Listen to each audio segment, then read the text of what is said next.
have called to order the City Council meeting of June 15th, 2026. Time is 7 p.m. Tonight's opening prayer will be delivered by Reverend Steve Cope, the North Canton Ministerial Association. Please rise and remain standing for the pledge of allegiance.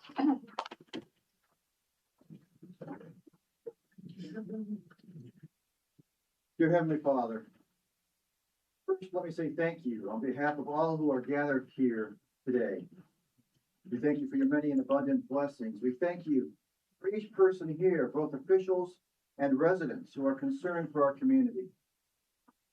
Lord, you've established governing authorities to promote peace and order and justice, and therefore I pray for our mayor, for the city officials, and in particular for this assembled council. Thank you for the honor of bearing appropriate responsibilities. Remind them that they are stewards of your authority. Guide them to be the leaders your people need, to represent all members of the community fairly, and to have the courage to do what is right and good for all citizens, putting the interest of others above their own, acting out of love for the common good. Help them to use our resources wisely and well. Give them thick skins, personal peace in their lives, and joy in their task. Lord, I pray for all who are here tonight to discuss the needs of the community. Help them to listen with understanding and goodwill, and give them the grace and charity to respect the dignity of those who disagree with them.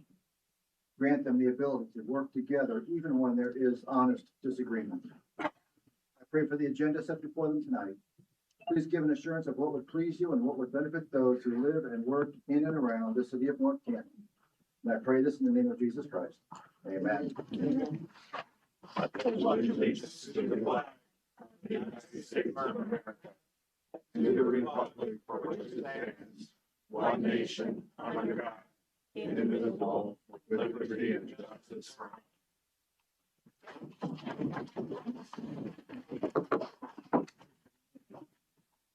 Mr. Ott, can you please call the roll? Member Pierpont. Here. Member Orr. Member Wyrick. Here. Member Matheny. Here. Member Fleister. Here. Member Pratt. Member Stocker. Here. 6 present. Excellent. I will make a motion to excuse Member Orr. Can I get a second? Second. All in favor? Aye. Opposed? Thank you very much. All right. I need a motion to approve as presented the minutes from June 3rd, 2026 City Council meeting and the May 2026 financial report. Motion. I will make a second. All in favor? Aye. Opposed? So at this time, council invites Community and Economic Development Specialist Tricia Ostertag to the floor for a special presentation on the City of North Canton's upcoming America 250 celebration. She's on her way. Getting more chairs. Okay. Hi, what did you say? Introduced. Oh, The floor is yours. wow, what a great crowd tonight. So you're not here to see and hear from me, so I will try to be fairly quick. We are less than 3 weeks away from our big America 250 celebration on July 4th. So I wanted to walk you through a couple of things just to give everybody a last minute update on what we've got planned. So Liam, if you want to go ahead. So we have these posters all over town. Anybody that has seen them, I hope you have taken note. And if anybody would like a copy, we have them at City Hall that we can give out as well. So the first thing that we have is on July 3rd. You can go to the next slide. July 3rd at 9 p.m. is the movie in the street, which is sponsored by the North Canton Public Library. It will be Hamilton, which is a very well-known musical about the founding of our country. That will be on the street right in front of City Hall. We will have a couple of food trucks on hand, and we will have the library, which will have some kids things. And we hope that people will bring their chairs and have fun sitting in the street for the movie. The next morning, which I will just mention briefly, is the YMCA race, as usual in the morning at 8 o'clock, followed by the JC's parade at 10:30. I would recommend to any of our community organizations that would like to be a part of the parade. They've got a really easy sign up this year. All you do is go to startjcs.org, and anybody who wants to be a part of the parade can register to be a part of the parade. At noon, we will have the community picnic, which is sponsored by the North Canton Rotary Club. We will have a 5-piece Canton Symphony Orchestra brass quintet that will play from 12 to 1 p.m. And we will want you to bring your picnics and your chairs and be able to come out and enjoy the music. At 1 o'clock will be the Lady Liberty, the story behind America's icon, which will be presented by MJ Albacetti, a local art historian who has a great deal of experience with Lady Liberty. That will be inside City Hall at 1 o'clock. This is meant to be a teaser. So later in the year, Mr. Albacetti will be doing a longer version of the Lady Liberty presentation, which will be free to the public, and it will be here at the Civic Center near the end of the summer.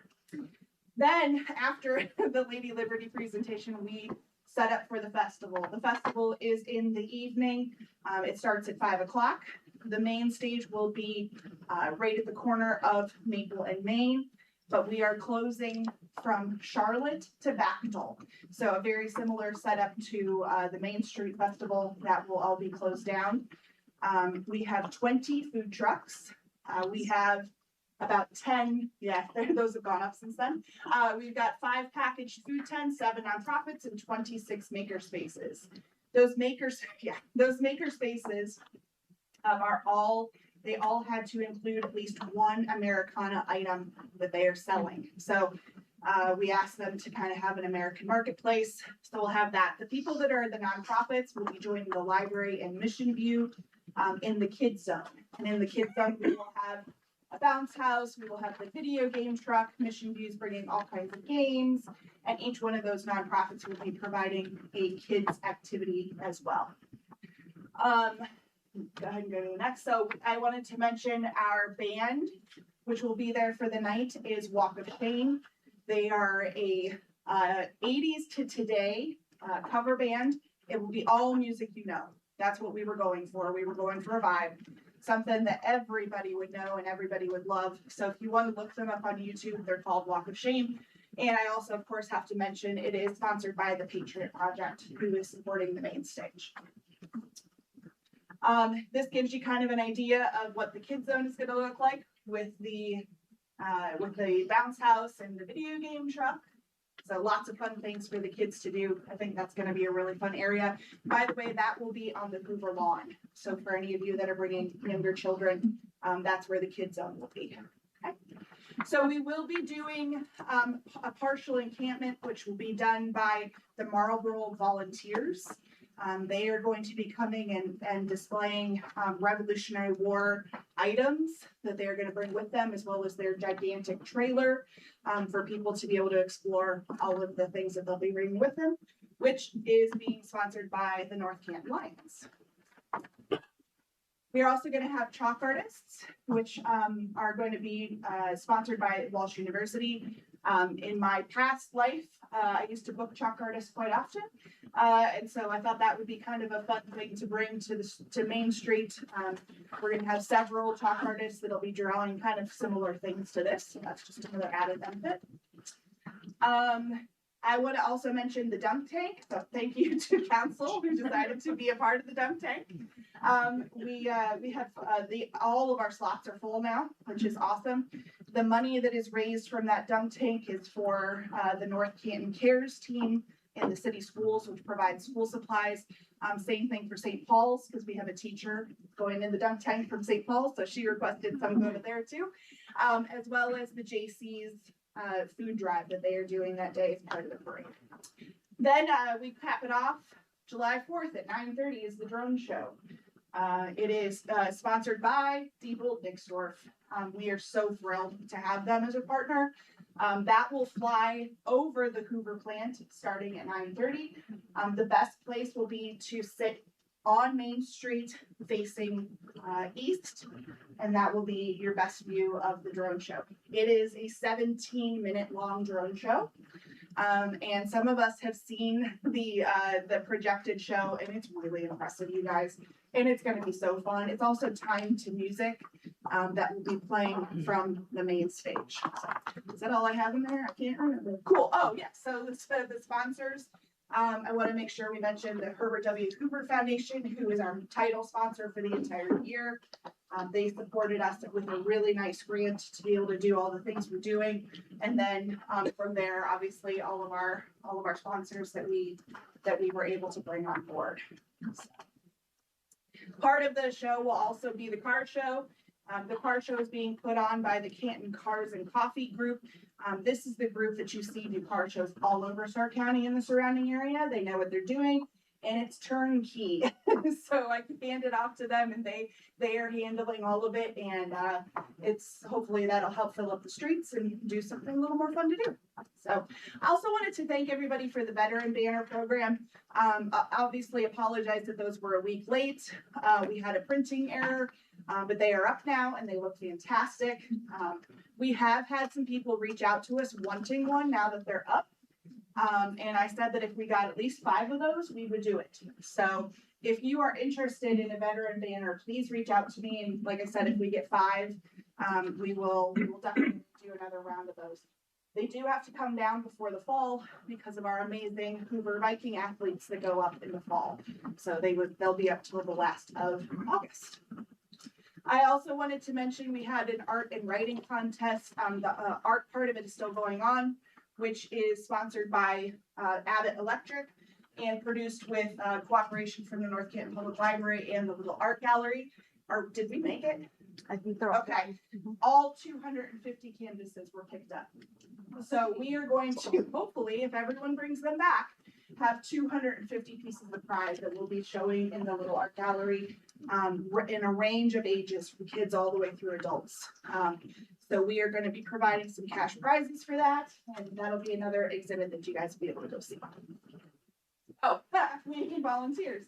We're doing really well. We're over halfway there for volunteers, and I got to tell you, with 2 weeks to go, that's thrilling. That really doesn't happen to me. So it is all over our Facebook. Anybody who'd like to volunteer, we need trash pickup, and we need beer pourers, and we need bounce house monitors, and there's all kinds of fun things you can do. Mr. Warbaugh and Catherine will be monitoring our Diebold next door hospitality tent. We want to make sure that they are taken care of. So council, if you have a chance to stop by that tent, it will be in front of the library to kind of stop in and say hi to Diebold, and especially Mike Jacobson, and thank him for his support for this event. I also wanted to give one last shout out to the North Canton Heritage Society. They're doing their encampment June 27th at Price Park. They've been planning this for a long time, and it's going to be really cool. So we're really looking forward to it. I also mentioned it's not on here, but on July 8th, if you have not heard, the National Commission for America 250 has added an event, of course, less than a month ago. So we are doing a live reading of the Declaration of Independence, which will be on July 8th at 6 p.m. here at Civic out on the gazebo. So What time did you say that was again? 6 o'clock out on the gazebo. And if anybody was at the gala and saw a man in a revolutionary outfit with a sword, that was my husband. He'll be the one that's reading it. Because he's an actor and he has the outfit. So we're going with it. So is that it? Yep. Cool. Anybody have any questions, council? Real quick, as far as the veterans banners, the reorders, you said to get in touch with you, your city email or? Yep, city email. Great. Okay, I have someone, thank you. And I think if you do it, we're up to 4. Okay. I won't. Oh, well, okay, super. Tomorrow I'll be republishing it. Yeah, but again, thank you to those of you who did purchase one, Andy and Christina, and they turned out so well. They look so good up there. Hopefully we can do that every year. We cannot have them up in time for Memorial Day because of the kids' banners. So we were told they couldn't go up until June 1st. So they got to go up June 1st, but hopefully we'll do this every year and we can grow this program as we go. I think you have a question from the floor. Yeah. I just wanted to, they have something going on if it rains, but I didn't know if the drone show. Yeah, so the Can you drone. repeat the question? So the question was, what do we do if it rains? And the festival goes on rain or shine, but the drones do not, obviously. I did talk to the drone company today and we are going to set a rain date. Unfortunately, because July 4th weekend is nuts, it's not the next day. It may be the following week, at least for just the drone show part of it. Like a movie or something. The movie we'll probably move it to Civic. I reserved Civic just in case. So we would show it here in Civic in the ballroom, if it rains. Thank you. Good questions. Thank you. Thank you. Where's the car show? What time is it at? So the car show will be mixed into the festival and it's from 5 to 9:30. On July 4th, Yes, on Main Street. yes, from Charlotte to Bechtel. Okay, let's move on to public speaks. Thank you so much. Great information. Mr. Otto, will you please read the preamble? At this time, members of the public who have signed up to address City Council will be called to do so. Each speaker will be given 5 minutes. Speakers shall be called in the order they signed up. During this section, comments shall be limited to legislative items appearing on this meeting's agenda. The rules for speaking and the speaker's time will appear on the screens. After you have finished speaking, please remain at the podium to answer questions from the officials of the day.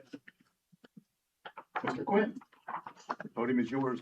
Please give us your name and address before you start and speak loud enough for our court reporter to hear. Okay, very good.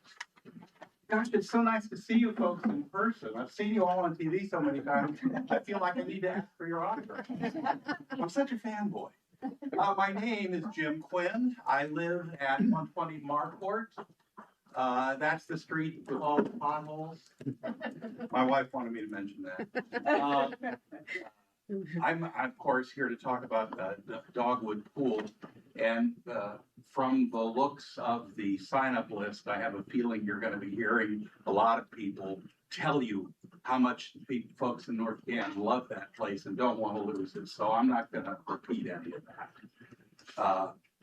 I'm sure you're smart enough to know that what's been handed to you and what is on your agenda right now is a guaranteed way to alienate people if you approve it. There is a chance that after you walk away from public service, the thing people will remember most is that you played a part in destroying a beloved community amenity. Your options are two, bad and worse. You have my sympathy. There are a lot of things about this story that don't add up. A lot of things. It's too complicated for me to point them all out now. But for example, we're told that Dogwood is in such bad shape that the city can't possibly maintain it. It's a burden. It's old and obsolete. Yeah. But at the same time, we're being told that what we should really do is spend money, far more money, buy a facility that isn't nearly as nice. It's like owning a Maserati and taking it to the junkyard because it needs new tires, and buying a crappy Chevrolet. Making these two claims at the same time is a guaranteed way to alienate the public. There's a real danger that if you proceed in the wrong way, bad things could happen. A new facility will be much more costly than the cost of maintaining Dogwood. I'm told you've got a consultant's report that basically spells that out. I'm looking, I haven't read it. The content's been described to me. It will be a bigger burden to maintain. I've been to several of the new style, and they've got all these moving parts. You know, they've got water jets and articulated sprinklers and big water slides and all kinds of complicated stuff. Much more challenging maintenance than a plastic pool. It's overwhelming. I suppose some of you have probably already visited some of these facilities. Make sure you ask to go into the pump house and you look at all those electromechanical switches and the multiple pumps and the automated controls that cause the water to pulse in rhythm. Ask the folks who are running it how long it takes before those places start falling to pieces. Ask them if they think their facility will last 55 years. Ask them if they think the design quality of their facility comes close to Dogwood Pool. Dogwood Pool is a very high quality facility. You know, there are buildings standing in Rome that are 2,000 years old that are built to a lower standard than Dogwood. If nobody touches Dogwood, it will be there, pretty much the way it is, in 2,000 years. Ask yourself if North Canton is better with a cheap, generic collection of splash pads that will be obsolete in a short number of years, or if we should stick with the ageless design that we already own. Dogwood Pool is a time machine that takes us back 55 years. That marvelous retro design gives the place a cool vintage vibe that helps explain why it is so popular. Why, when you drive down 7th on a hot day, there isn't enough room in the parking lot for all the people who want to use it. I don't think you'll ever be able to build a facility that can attract that kind of love. Dogwood Pool is a historic monument to a time in our city's history when people were bold enough to do great things. Now, I know times have changed. I've lived here since 1982. I know the tax base is eroded. I know the streets are falling apart, and I voted for the levy. You know, we've lost what I consider to be a really quaint and effective network of small neighborhood schools that were charming architecturally. And we're within. We've got about 10 seconds left. Everybody's gonna have time to speak. I'm Wrap up sorry. really quick. When I did it at home, it took me 4.5 minutes. Dogwood Pool is literally and figuratively concrete proof that there are still nice things left in Canton, in North Canton. It hasn't all disappeared yet. Ask yourselves if you want to be remembered mainly for the role you play in demolishing a beloved. Okay, thank you for your tolerance. Thank We you. have several to get through tonight, so thank you. Of course, yes, I saw the list. If you have any questions, that's fine. I like your council chambers. I've been to about 1 million municipal meetings over the years. And this holds up pretty well, but you know, you ought to visit Akron. We'll be here for questions afterwards. It's a palace. Thank you. It's a palace because it was built in 1929 and they don't build quality like that anymore. Amanda Pritchard, you're next to speak. Yeah, I'm ready. You sure? Yeah, absolutely. Okay, we'll meet afterwards if you have other questions. Mark and Zeta.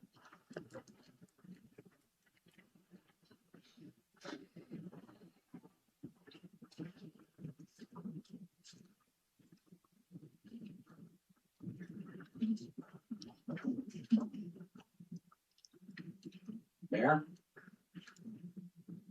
members of the administration, city council, some of you are familiar with me. Oh, Mark and Zeta, 305 Bonnet Street Southwest, North Canton. I've lived in North Canton several times in the 70s, 80s, and now once again. Why? It's a great community. Has a lot of amenities and continues to have a lot of amenities and has a lot of great people, well, many of them in this room. What I'm here to speak about is something that's on the agenda again. It has to do with this land swap, one of which items on that agenda is the pool. Others has to do with development of property in the city. The land swap is probably a good idea, but I don't think it's ready to be voted on. I think there's a lot more to be fleshed out in that idea. One has to do with the pool. What are we gonna do with it? We also have another pool. What are we gonna do with that? Okay, that other pool is part of Arrowhead. Arrowhead sits adjacent to some of the property that's in the land swap. What are we gonna do with Arrowhead? That has to be decided. Because I don't think that we've thought of all of that through. I think there needs to be a plan as to how we address all of the property that's going to be involved in the land swap and all of the property that's going to be adjacent to that land swap. We need to think about the zoning. We need to think about how it's going to be developed, what it is we're going to do with the people around that property that's going to be developed. And frankly, What about the existing bond? We have some great facilities there in Arrowhead. Are we gonna keep Arrowhead? Are we gonna keep the facilities there? Or are we gonna develop Arrowhead into something else? These are all questions I think that need to be fleshed out and discussed and part of the plan before we decide to go forward with a land swap and say, okay, now we've got the property, now let's talk about it. I think that should be all be part of the plan that we all vote on. Not only as council, but as members of the community. So that we can all understand what it is that we're going to do as we move forward in this. I don't see a problem with a land swap. It's not what I'm here to say. I'm not here to say we shouldn't do it. What I'm here to say is, what's the entire plan? Because until we know what the entire plan is, I don't know that we're all going to agree. We just hired somebody who's gonna develop all of our parks. Well, we have a really big park there named Arrowhead. What are we gonna do with that? Because we're gonna have some property right next door if we go through with this. I think all of that should be included. So all I'm here to say is, let's slow down just a little bit. Let's put an entire plan together and put it in front of the people here we elected to decide how we want to develop this city. Thank you.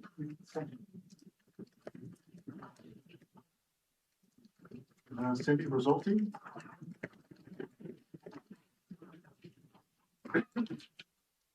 Hi, my name is Cindy Rizzoletti. I live at 146th Street Northeast. I've lived in North Canton for over 30 years. And I'm here to talk about the land swap. I agree with Mark and Zetta. I think this is a little preliminary. I think there are some good parts to it, but I do think that there needs to be a better plan. I do have a problem with the pool part. When, I live real close to the high school, so when the bond issue about the middle school came up, I went to all the meetings. The school district said, we are not interested in the pool property. Maybe we want to see if we can use the parking lot, but we are not interested in the property. They said, no, there's not gonna be any traffic problems on 7th Street. Now, living on 6th Street, I doubted that, but no, there's not gonna be any problems with that. Now, all of a sudden, they want to have that property and they want the city to widen 7th Street. That seems a little suspicious. I think the pool is great. It's a gem. But I refer to the city master plan of 2023, where the city's already started doing a pedestrian square, which if you haven't looked at it online, goes Y Street down 7th, then along Main Street and then up East Maple. This is supposed to be a great walkable area. The city has already widened, paved, and put in new wide parking lot, sidewalks on Ys, have widened 7th near Dogwood Park. And it's referenced that the North Kent Pool is part of the gems that this pedestrian area is to include. So the city said in 2023, this is a gem, we want it, and now all of a sudden we're thinking of getting rid of it. I don't think so. I think a better possible solution is for us to do some part of that land swap, but instead say, no, you're keeping Dogwood Pool as it is. Take that $50,000 that we were thinking of getting rid of the pool, use it as part of the money to update the pool. I'm sure the liner sounds like it has issues. Update the pool, make it what everybody wants. Maybe trying to keep that retro feel, but update it so that it works. There is that property right next to between Dogwood Park and the pool. EMS is gonna be, I assume, taken down because now we are gonna have a brand new fire station. Why don't we swap that to the school district and use that as extra parking? We'd let the school, the park, whoever, use that, but since it's considered special event parking according to the paper, that could be extra parking for those extra special events. Then the middle school property will be vacated. The school district has now taken down the ball fields. They're bulldozing them now that used to be for T-ball. why don't we make some of that property available to the community so that the T-ball teams and girls softball that doesn't go over, that isn't connected with Little League, let some of those kids play or just pick up ball. There isn't a place around the center of town to play pickup baseball. So let some of those, extend that park so that maybe those T-ball teams have a place to play. I think, like Mark said, there are some probably good parts to it, but let's figure it out. But mainly keep Dogwood Pool, let's not spend more money to do something in an area of the city that doesn't have that walkability, that isn't central. Now you could go from Dogwood Park, then later go to the pool, then maybe back to the park. It's all right there. You've got good sidewalks. It's very easy and close to a lot. Don't take that away. Instead, think and make a better plan that really is beneficial to the entire community. And I think the school district will benefit by the parking during the school year and that additional parking from the EMS. And we'll have a much better situation and something that North Canton can really be proud of. So thank you very much. Thank you. Apologize for mispronouncing your name. That's Thank why you for normally speaking. it gets lost all the time. Okay, that concludes those that have signed up for items on tonight's agenda. Moving on. I'm gonna make a motion to suspend Council Rule 23 to allow for consideration of ordinance 28, 2026 out of committee report. Can I get a second? Second? All in favor? Aye. Opposed? Motion carries. Okay. Continuing on with new business. Mr. Ott, will you please read the title of ordinance 24, 2026? An ordinance amending various provisions of Chapter 927 sewer rentals and Chapter 937 water rates of the codified ordinances of the City of North Canton to set water and sewer rates for 5 years, effective with the billing cycle that includes January 1st, 2027 through the billing cycle that includes December 31st, 2031. Mr. Stockard, Utilities Committee. Yes, thank you. So this is reading one, the first reading of this ordinance.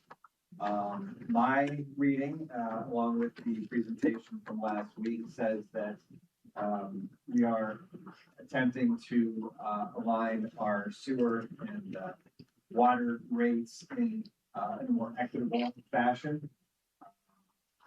As I read it, the citizens that came out ahead, frankly, the most were those that used the least water, which generally speaking are seniors. And I also read that we see a bit of an increase for our business generally. So as was presented in the lengthy presentation last week, a more equitable approach. So finance, do you have anything to add to that or correct me? Correct, it's a restructuring to AWWA, American Water Works Association, meter size ratio, so we can have water that can flow through your meter. And that will be the restructuring to the 2027 rate years, 2028, 29, 30, 21. For the next 4 years will be a 5% rate increase. We have 5% rate increase.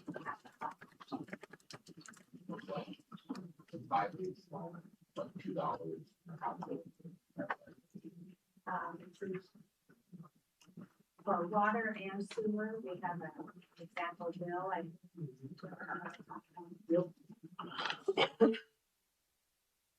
So regular 5/8, inside the city, go up $2.99 for person that uses 2,000 gallons or less. Then 5/8 inside the city, someone that uses 4,000 gallons or less, it would go up $1.58 for sewer, and then for water, and then for sewer, it would go up $3.81. So that's a $5.39 decrease, where the previous one with water and sewer was dropped off on $1. So it's cheaper for you to use the minimal usage. 2,000. It's also worth noting, Member Pierpont shared an article with me earlier today that, Cottonwood, Ohio, a competitor of ours to what would be the west and the south. They're around, they've got about 5%, so, and that would be just water and extent. It's 5.5%. So, 5.5%. 5.5%. Yep. I do think that it places, our, water as a commodity in a strong environment. Yep. These studies are required by the state every 3 years. So the EPA mandates that we review the rates every 3 years. We actually review them every year with the annual budget, but we contract out the rate study. The last one was done in 2018.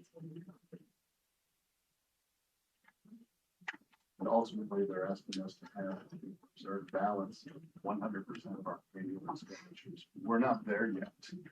We're not going to get there overnight. So we're working diligently to meet that state requirement gradually, not as a one-year burden. We worked over the last 3 months with these engineers on a lot of detail, but to structure the bill so that your minimum bill actually covers all of the fixed costs of running the plant and having lines in the ground, water to your house, and then your consumption charge is more of a variable cost. So as you use more water, we have to treat more. So we've separated the costs and we were able to identify fixed versus variable, and we have a 10-year capital improvement plan. So over the next 10 years, again, setting them for 5.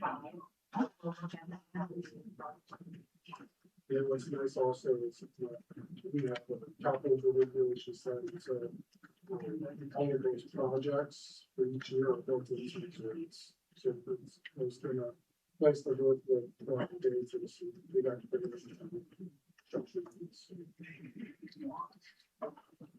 If I may ask, for our next reading next week or whenever that comes, can we bring a couple of those slides from their presentation that show the capital improvement plan alongside what it looked like if we did not increase versus if we do? I think that will help the citizens understand the need for that, to have that visual. For me, that's what sold it. I'll put it that way. Any other questions, council? Okay. Is there a motion to adopt the first reading of ordinance 24/2026? Motion. Is there a second? Second. All in favor? Aye. Opposed? Motion carries. Mr. Rock, please read the title of ordinance 25/2026. An ordinance authorizing the mayor of the city of North Canton to enter into and execute an agreement for the exchange of real estate with the North Canton City School District and authorizing the transfer of property owned by the city in exchange for property owned by the district and declaring the same to be an emergency. Okay, so a few things here. It's going to be probably a lengthy conversation. We're trying to keep the conversation organized through this process. So we're going to discuss property values, land to be received. Then we're going to move into the dogwood pool conversation, into improvements on 7th Street, the demolitions of properties pursuant to the agreement. And then at the end, if there's questions from council that may go back to one of those previous topics, we'll cover those at the end. But I don't want to jump around from topic to topic because we have a lot of speakers that want to cover different items. So with that, I think administration is going to start off with projected property values and land to be received. Well, Dave, we actually spoke last week and I ordered it a little differently, but starting off with the pool. I think everybody's here. We've heard a lot about what the pool, and we'll start off with the pool. And then That's everything not else what was on my schedule here. So everything's still there. Just the we'll just put the first one down to the last, but it will go from All the right. pool to the 7th Street to the demos. And then, the property values was something that we'll have to talk about that. Since this is the first reading, last week was a committee meeting and we just kind of did a high level overview. And this week's a little bit more. We'll have another meeting on the 22nd and another meeting on July 6th. So it's a lot of information we understand. So we're sort of parsing it in. So I want to say that, I know this is a difficult decision for all of us to make. City council, your elected officials, we're the administration, the mayor, we all want to do what's best for the city. It's not a debate whatsoever whether or not we love this pool. We love this pool. This community loves this pool. And I don't know if Pastor Steve Cope's still here. He said a wonderful prayer for us in the beginning, and we need all the prayers we can get because everybody here is just trying to make the best decision with the information we have today. And it's not just for today, it's for the future. We have to not do what's right now, but do what's right for all the generations that are before us, that come after us, after we're no longer in these seats. So I have a presentation. This is kind of like the second part. Last week we went over it pretty high level. So this week, again, this is the North Canton City and the North Canton Schools land swap and redevelopment opportunity. Just some of the high level executive summary of it all is this is a rare opportunity. Last week I spoke about this is a provision in the Ohio Revised Code that provides for two entities like a school district and a city, a municipality, to swap land. So no changing of any money. Nobody's purchasing anything. We're not going out spending city money buying anything. They're literally saying, we have this land, you have this land. They have over 20 acres. Ours is under 5 acres. And it's an opportunity for us to take control, the city to the redevelopment of these two former North Canton school properties. The agreement provides for, we were able to work with the school district to get that lease back. You may have heard, or if you watched the meeting last week, Mr. Walker, the superintendent of North Canton Schools, said they don't have a plan for the pool area. They did need the parking. Somebody talked about the parking circulation over there. That's how this originally started. They wanted to use the parking lot to circulate traffic through and use it when the pool's out. Sort of like school's in, pool's out, pool's in, school's out. We work in opposite seasons. But that did not sound like a long-term plan. Are we just going to always borrow the parking lots from each other? And it kind of just, again, they have land that's touching our property. We have land that's touching their property. So when we began discussing it and they said they didn't need they need the parking lot right now, we said, well, can we have an opportunity then to keep the pool going and lease it back for $1 a year? They've given us from 2027 to 2029. That's 4 years. We need time to put together a plan, time to generate a funding structure.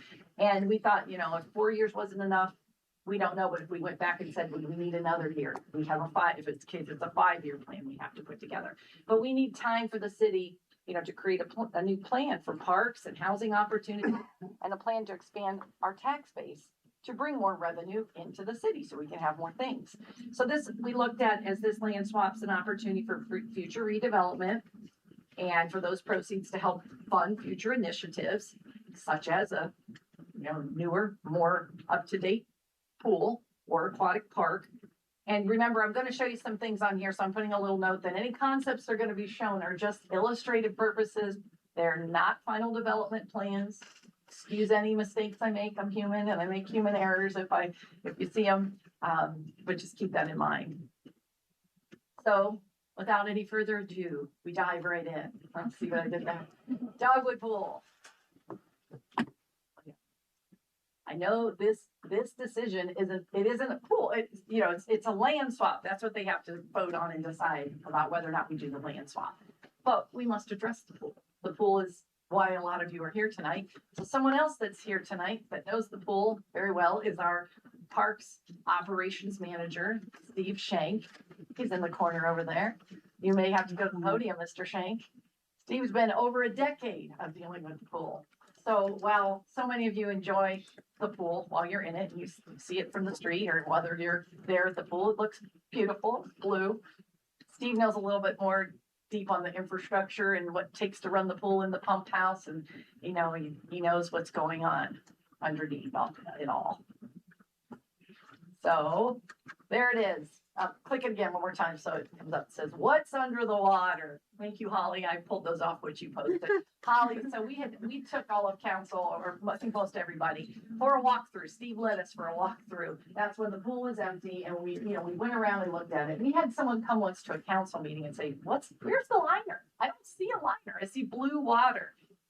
The liner you hear so much about. I don't want to continue, but high level, 10 years ago in 2016, the city opted to do a liner. It was a concrete pool. It was a concrete pool and they painted it year after year. Our mayor was a lifeguard there. Yeah. And he remembers that. And it was having its issues then. So I've heard people say, why don't we just paint it? Why don't we just paint it? There's also what's under the concrete. What are the issues? And in 2016, a decision, I always say, decisions are always made at the time they're made with the information they have at that time. And I'm going to say the powers to be at that time thought, let's just throw this liner in this giant 700,000 gallon commercial pool. Some people would say liners are good in residential pools in your backyard, but for something this big, at this high level, we've had some aquatic companies say, interesting that you went with a liner rather than really spend the money and do it right. So we put the liner in. And we've had some issues, or many issues, each year. You've heard us talk about it was under warranty for 10 years. This is the last year of the warranty. So the cost of repairing it constantly, and what you can see, it's kind of hard to see because it's white, but when they walked in there, you can see all the repairs. This is all the tears and all the times it's been fixed and ripped and fixed and repaired over and over. You go to the next slide, and Steve, if you want to come to the podium, because you're going to have to address some of these things. We all know she's an old lady. We like her. She's 56 years old, built or born in 1971, like many of us. The existing pool liner we just talked about is beyond its warranty period and its expected service life. Is there anything you'd like to add, Mr. Shank, on the liner situation? Yeah, the liner's been a little bit of a pain in my side for a lot of years now. It's ever moving is the issue. So anytime a small void opens up and water finds its way behind it, it gives it the opportunity to shift and move. And something that size that's moving and connected at certain solid points obviously is going to find somewhere to separate. Every single year we'll have the warranty company come out, they repair. I do have plenty of pictures if anybody would like to see. I started in 2020 documenting every single tear that I've had since. So I'm happy to show that to anybody who needs to know or see what we've done from the smallest tear that a Sharpie marker fits in to the absolute removal of the entire set of stairs and having it redone. Yeah, it's ongoing. To the point where we started this season with absolutely no tears. We walked the whole thing, we checked every single seam, and as of today, I have 4 openings. We've been open for 2 weeks. Just because of the pressure of the water on the stems. Also, under the pump house, the original underground pump house contains staging pumps, motors, filtration systems, backwash systems. Steve is underground there. Yeah, you know what we're talking about, the pyramid. It used to be the place everybody laid out on in the 70s and 80s. And all of that houses all the stuff that runs the pool. Do you want to speak to the situation there? Our pump house is the pump house. Speak to your comment above ground, below ground. There's a lot of moving parts. Doesn't matter where it happens to be located. The disadvantage of being subgrade is any type of water issue. Should a pipe crack downstairs at this moment, where does 700,000 gallons of water go? Underground. And our pit would be an entire loss at that point. As opposed to just running out the doors of a pump house that would be above ground. So this one says increasingly the difficulty and cost to obtain replacement parts. We recently had something you can speak of. So our splash pad pump actually went out days before opening. We were unable to get it repaired and fortunately had a local vendor who tracked one down locally, did an overnight run for us and got it back up and running. But as of more recently, I believe it was 2 years ago, our entire recirculation system pump went down. That motor and pump assembly have to come from Germany. So we had to place that order. Fortunately, found it early enough in advance. Because we try and fill that pool 1 month early. It takes almost a month to just heat it. And we had enough time to get that thing here and installed. So And it was very costly, if I recall. that pump itself, I don't know shipping costs. The pump was over 10,000. And in that pump house, it's, concrete. There are concrete support columns, and you all saw this. There are real structural elements exhibiting significant cracking and deterioration. So we have some pictures of that. Steve said he'd show you some pictures Yes, later later. to that as well. There's one single, I believe it's 18-inch diameter concrete post that holds that entire structure up. And it has 4 fairly significant structural cracks starting up at the very top. Also years ago, we had flume caulking come in. We were losing sections of the concrete off the inside of the ceiling. They would just fall as people were down there. So they came through, knocked everything loose, and re-silicated everything inside to try and prevent the further degradation of it. There are some cracks that are real significant, and I know that who was it that's marked them, that the contractor came in, that they're watching them. I put a mark on it, just so I Okay. knew how far it spread from what date until the next day. And you can maybe share when you turn on the one motor and it kind of shakes. It's just being subgrade like that. Everything is suspended from that concrete. That's kind of the part that scares me most down there. Not only for me, but the woman who runs everything for us from the Y, who's constantly cycling that system on and off. That pushes water through at 1,200 gallons a minute. When you switch things over from on to off, it doesn't warm up, it just goes. And everything in that room does shake. He kind of positions himself up against the wall. The very first time Sure. you're here, yeah. Yeah, so those structural conditions raise really long-term safety and operational concerns. I mean, safety is key here. The splash pad, we know, is over 20 years old now. Multiple features on it are no longer working. They've gotten to a point where if they just don't work anymore and we can't fix them, we fixed them multiple times, they aren't working. I believe it's hot lips work anymore, the googly eyes, we call her with the lips. Doesn't work. She just doesn't, she's decorative at this point. She used to be a spray. And you remember that splash pad was converted from an old wading pool. If you remember, my children they didn't have a splash pad, they were in a little wading pool. So we had a consultant come one time, an aquatic consultant, he said, "What's with the ledge all around your splash pad?" Well, that used to be where we sat, because this was a wading pool, and we sat here and played with the little kids in the water. It's not the ideal safety surface, because obviously you have a concrete ledge and kids can fall and crack. And also a lot of splash pads have more of a rubberized surface, because again, if you slip and fall, when your knees hit concrete, they tear open, as opposed to if they hit a rubberized surface. So it's, again, we kind of just made do with what we had. The concession area, people bring up a lot about our concessions. I mean, it's aged, it lacks adequate equipment, and it doesn't meet most certain codes to expand any food selections and food preparations. When people say, like, why can't we have pizzas and chicken sandwiches and things to really sell and make more money? It limits our sales and decreases our revenue. We sell a lot of candy and hot dogs and just what we can make in there. Because it was fine in 1971. The life preserver was fine. So, the continued investment in the current pool, it only, people like, let's keep managing it up, keep it going. It really only addresses short-term needs. It doesn't really resolve the long-term infrastructure challenges and the safety concerns that exist in that, the underground pump area and other areas in the pool that really concern us. So, next slide, Liam. I think we got one more. The water loss and the financial impact of that. So something that we don't talk about, we just take care of it.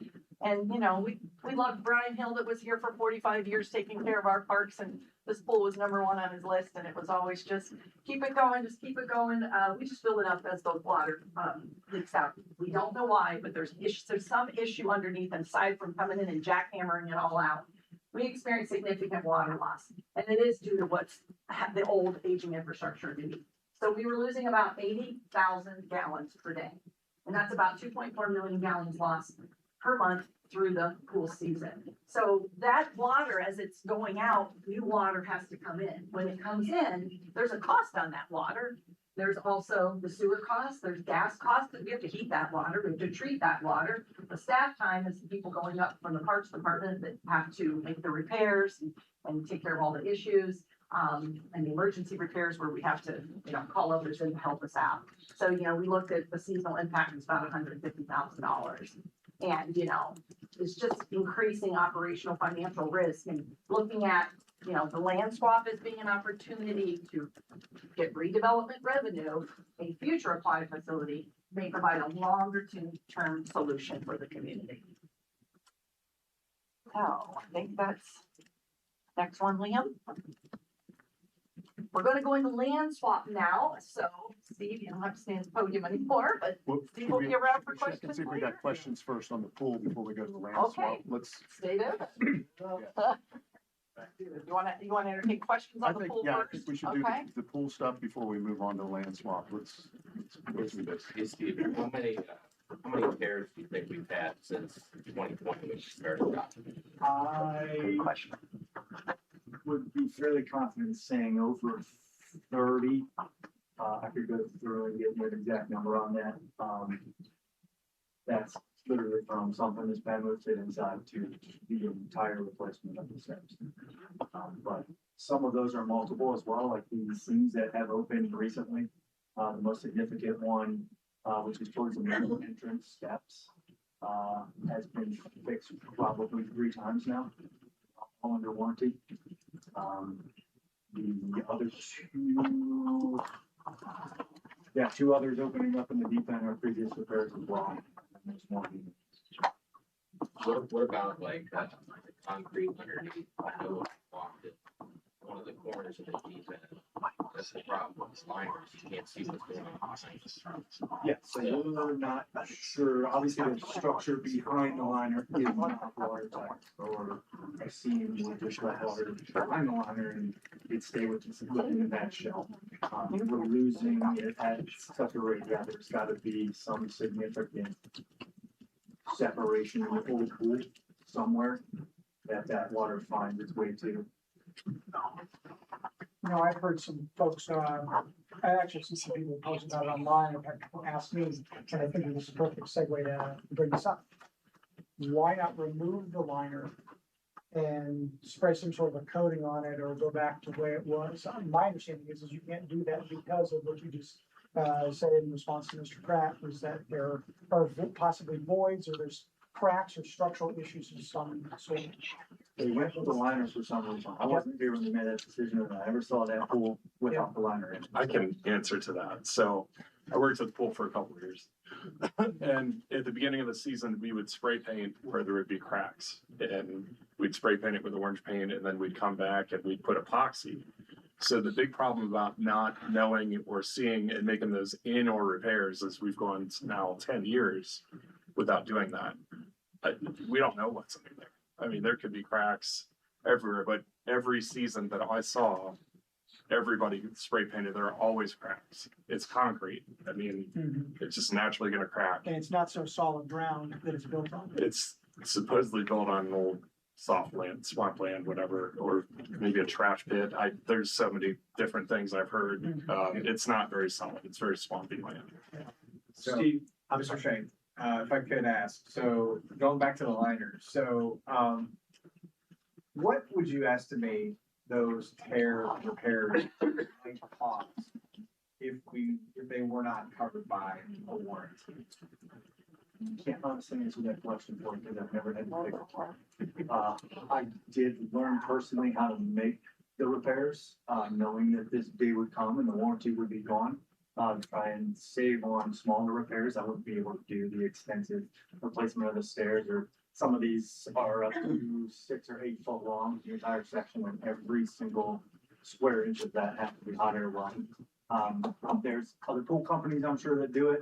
We have tried before to make the small repairs using a roofing company. It's kind of the same technology. A flat roof is the same type of membrane. But the actual cost, how many days they'd be there, I hate to even toss a number at you. Is that with an empty pool or a pool? Has to be done empty. We have to have consecutive dry days. We've had divers come in before. We tried to make repairs at the beginning of last season. Once again, we don't fill the pool when we know there's a problem. take a walk, we know we're good to go. The second we start putting water in and those seams blow out, we were almost completely full last season, so, a previous contractor of ours had a diving company.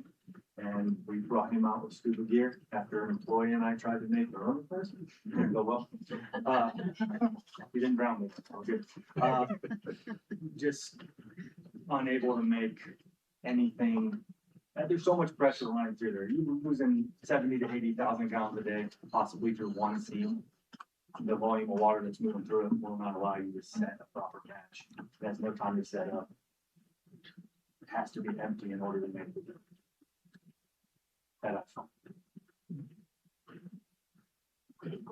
With what you're seeing right now, with the repairs that you've done, do you think that this current liner will last the 4 years that we would have, the ability to lease it from the school?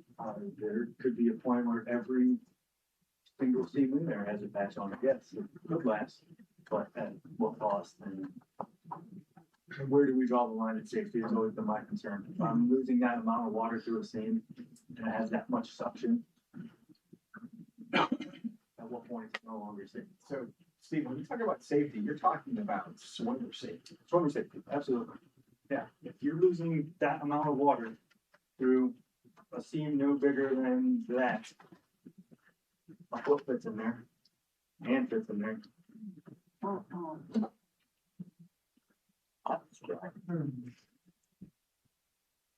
So question on the side from administration.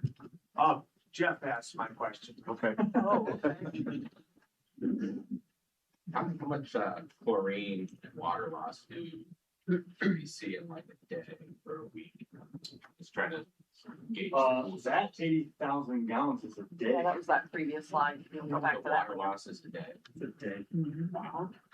So like hypothetically, if we did have leaks, how much water loss do you think we'd have based on this? So Evaporation. we're 17,000 square feet, I believe, and they say you lose it's like 120 gallons per 400 square feet, so it's like 5,000 gallons in evaporation would be kind of acceptable. Like on a normal day with no wind, low humidity, and nobody in and out of it. So if you add that water sticking in bathing suits, wind blowing, you could be 5,000 to 8,000 gallons of normal water loss a day is probably. Ours is 10 times more. I just wanted to add something, because I just Googled something here.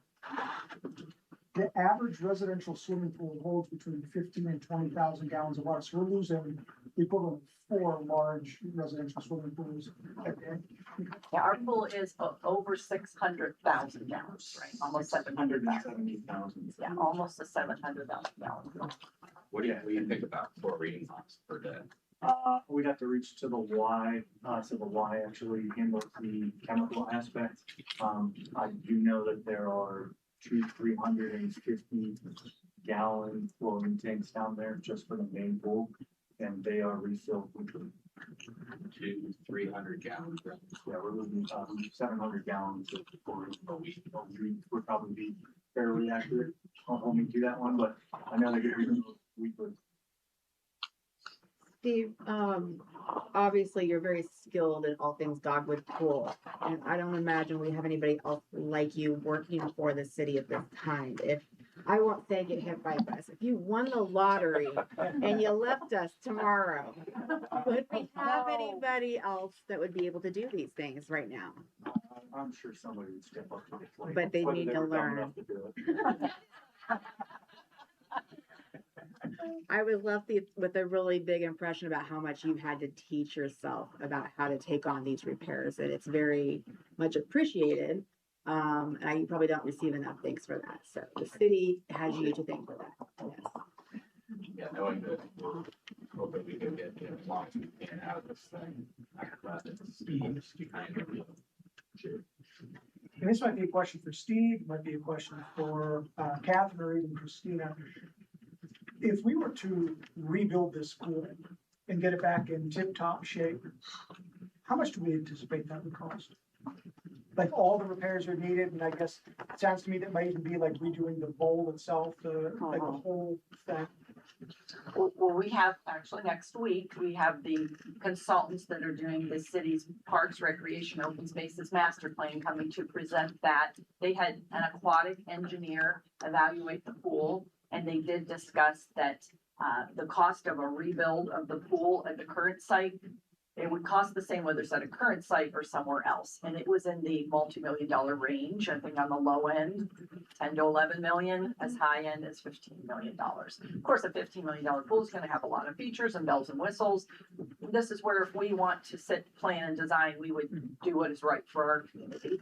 And, but speaking of that, you're talking about the shape and design of the pool. In 1971, the pool was designed and, you know, cut into being the shape it is because the features then were the diving boards, the high dives specifically, which is no longer there. But when that high dive was there, that deep end is correlated to that high dive.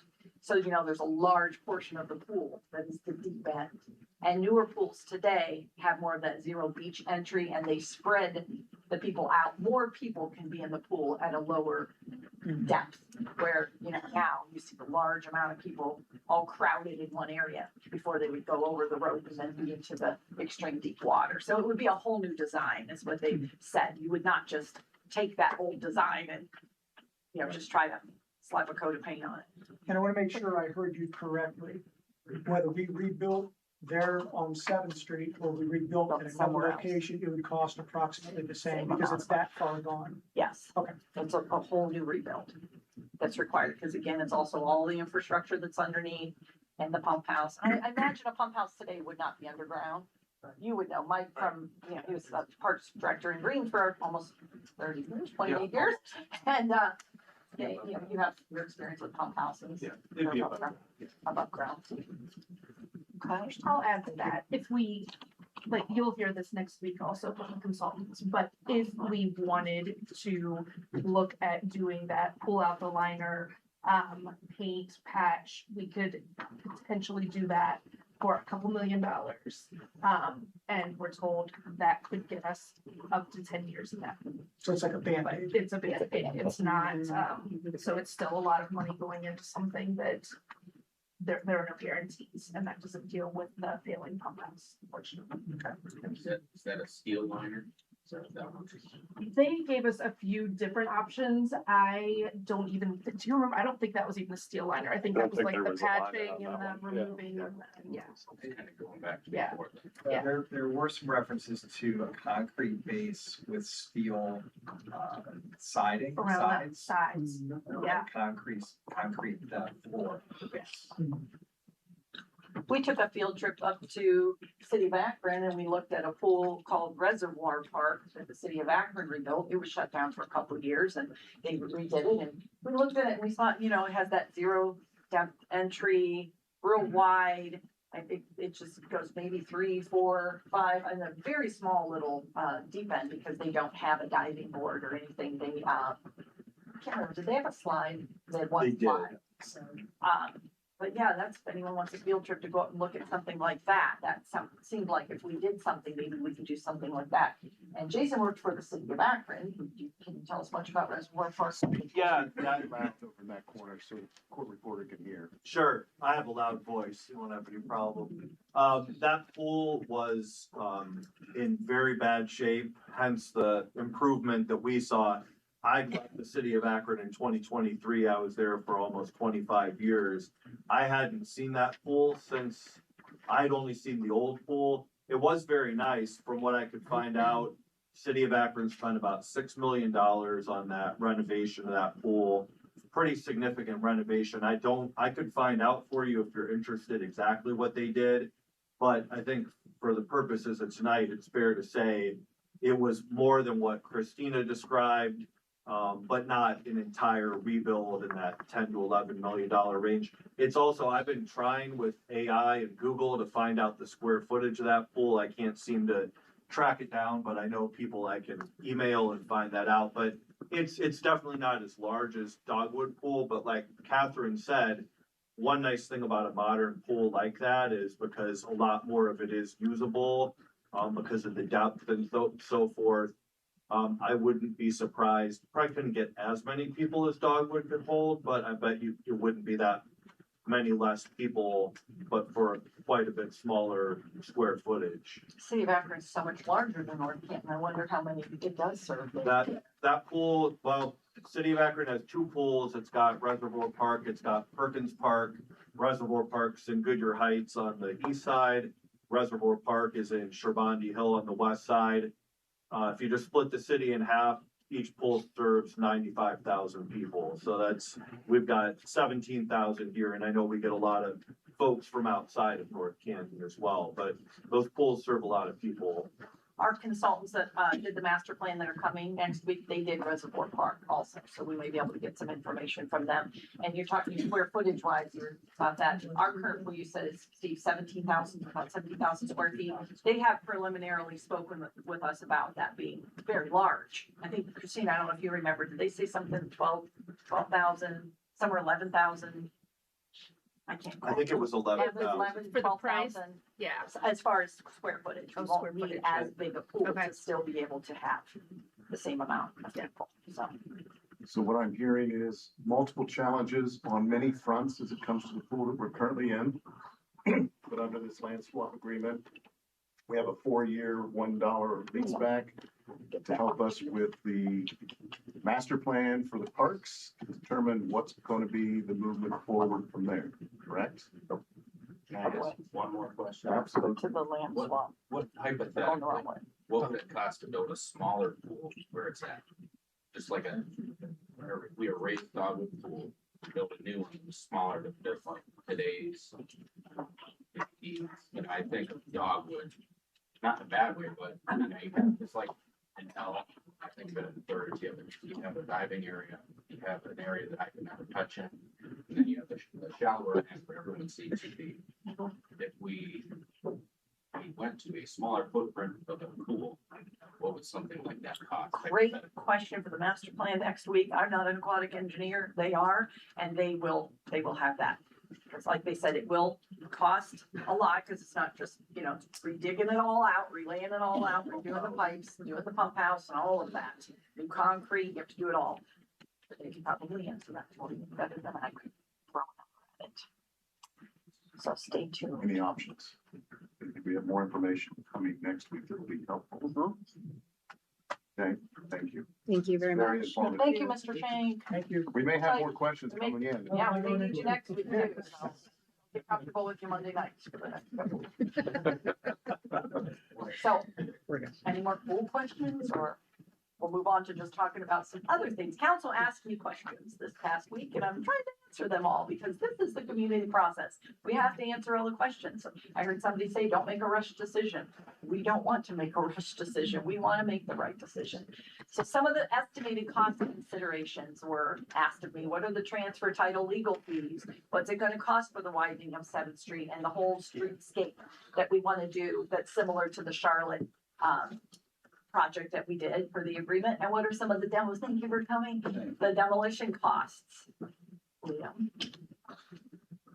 So in here, this is the fee. So property transfers are exempt from Ohio conveyance fees because both the city and the school district are political subdivisions. So just so you know that part, there's no transfer taxes are anticipated as part of the exchange.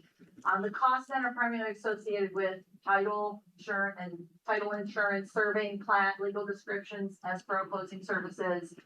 Attorneys will have to review things, lot splits and reporting fees.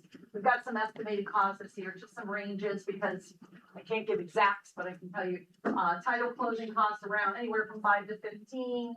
You'll have to get survey, plat, legal descriptions, anywhere from 10 to 30.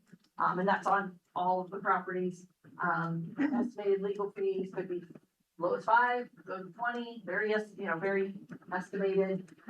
So the total approximate estimated cost is 20 to 60,000 in there, which we feel are relatively modest when compared to the potential redevelopment value of land that we're getting, 20 acres that could be developed into land.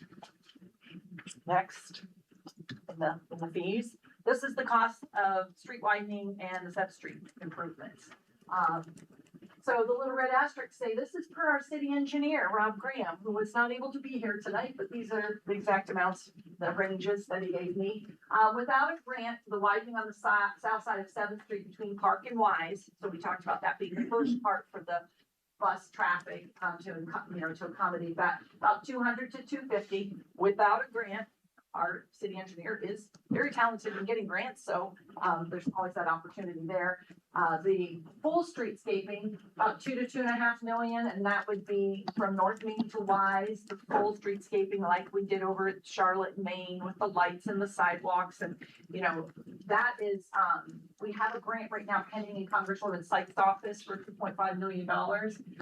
We'll also look at all other sources for grant money. OPWC is Ohio Public Works Commission and other places.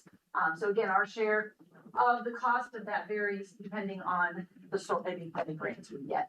Also, I want to say that the agreement establishes in there that the city's intent is to complete that full 7th Street streetscape. City Council, you will ultimately determine the appropriate timing. So when are we doing that? And it's subject to the annual appropriations available. So it doesn't say specifically in the agreement, have to do it here. It just says that we have an intent to do it.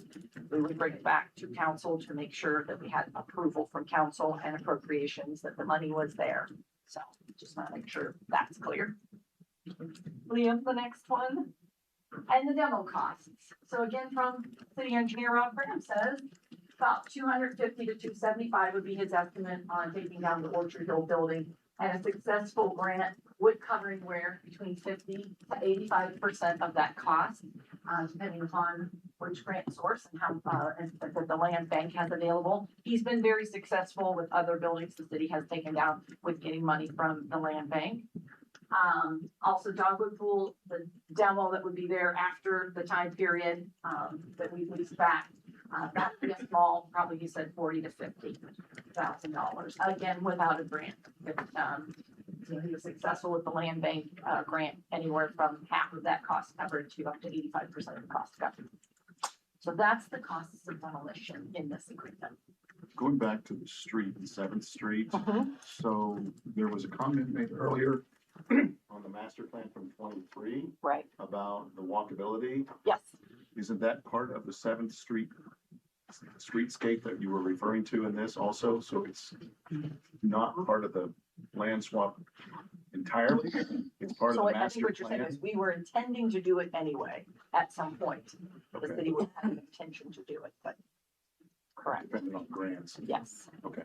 And if I could add there, just similarly, we suspect that we would probably be needing to make some sort of improvements to 7th Street with the middle school coming, just anticipating more buses, more students, more cars. So whether it would be as extensive as, say, the streetscaping, we've talked to Rob Graham, we would probably need more pavement width out there, regardless. So I just wanted to point that out, that although an agreement to work on 7th Street's in the land swap agreement before you, it's pretty likely the city would be making improvements to 7th Street, even if there was no land swap at all. And similarly with the conversation about Dogwood Pool, like has been said a lot, we want to keep it going, as long as we can, but we will be at some point someday where the pool most likely would have to be demolished, and whenever that date came, the city would bear the cost of demolishing it. So I just wanted to give that context that although these are things that are moving parts in the land swap, they're not, some of these costs would probably happen regardless of whether we had a land swap. Are we allowed to ask questions? Sure. No, not, we're gonna hold up on questions from the audience, but. Catherine, so back to the widening project. Is there a possibility that some of this could be done in stages, or does it all need to be done at one time and all that money spent at one time? Or can it be done in stages? Good question for our engineer Rob. I mean, I don't know how he does projects, might be better for, economy of scale to do it all at once, but it could possibly be done in stages. And if we get the Sykes money, I think there is a time period that we would have to get it all. But we can ask him that question, which seems like a valid. I think there would be some ability to do it in stages, both from like the scope of the project, like I mentioned a second ago, adding more pavement. That's kind of an all or nothing thing for whichever segment of this, we have the segment basically in front of the new middle school would be the one that's targeted.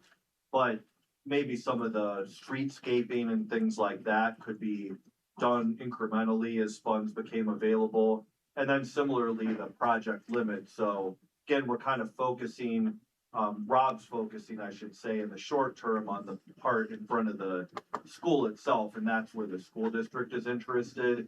But ideally, and Catherine mentioned the application to Congresswoman Sykes for the transportation appropriations, that would allow us to go all the way to Main Street potentially. So we could phase it both, in a linear fashion and in the scope of the project. I don't want to cross streams too much, but there's also something out there referring to safe streets to school.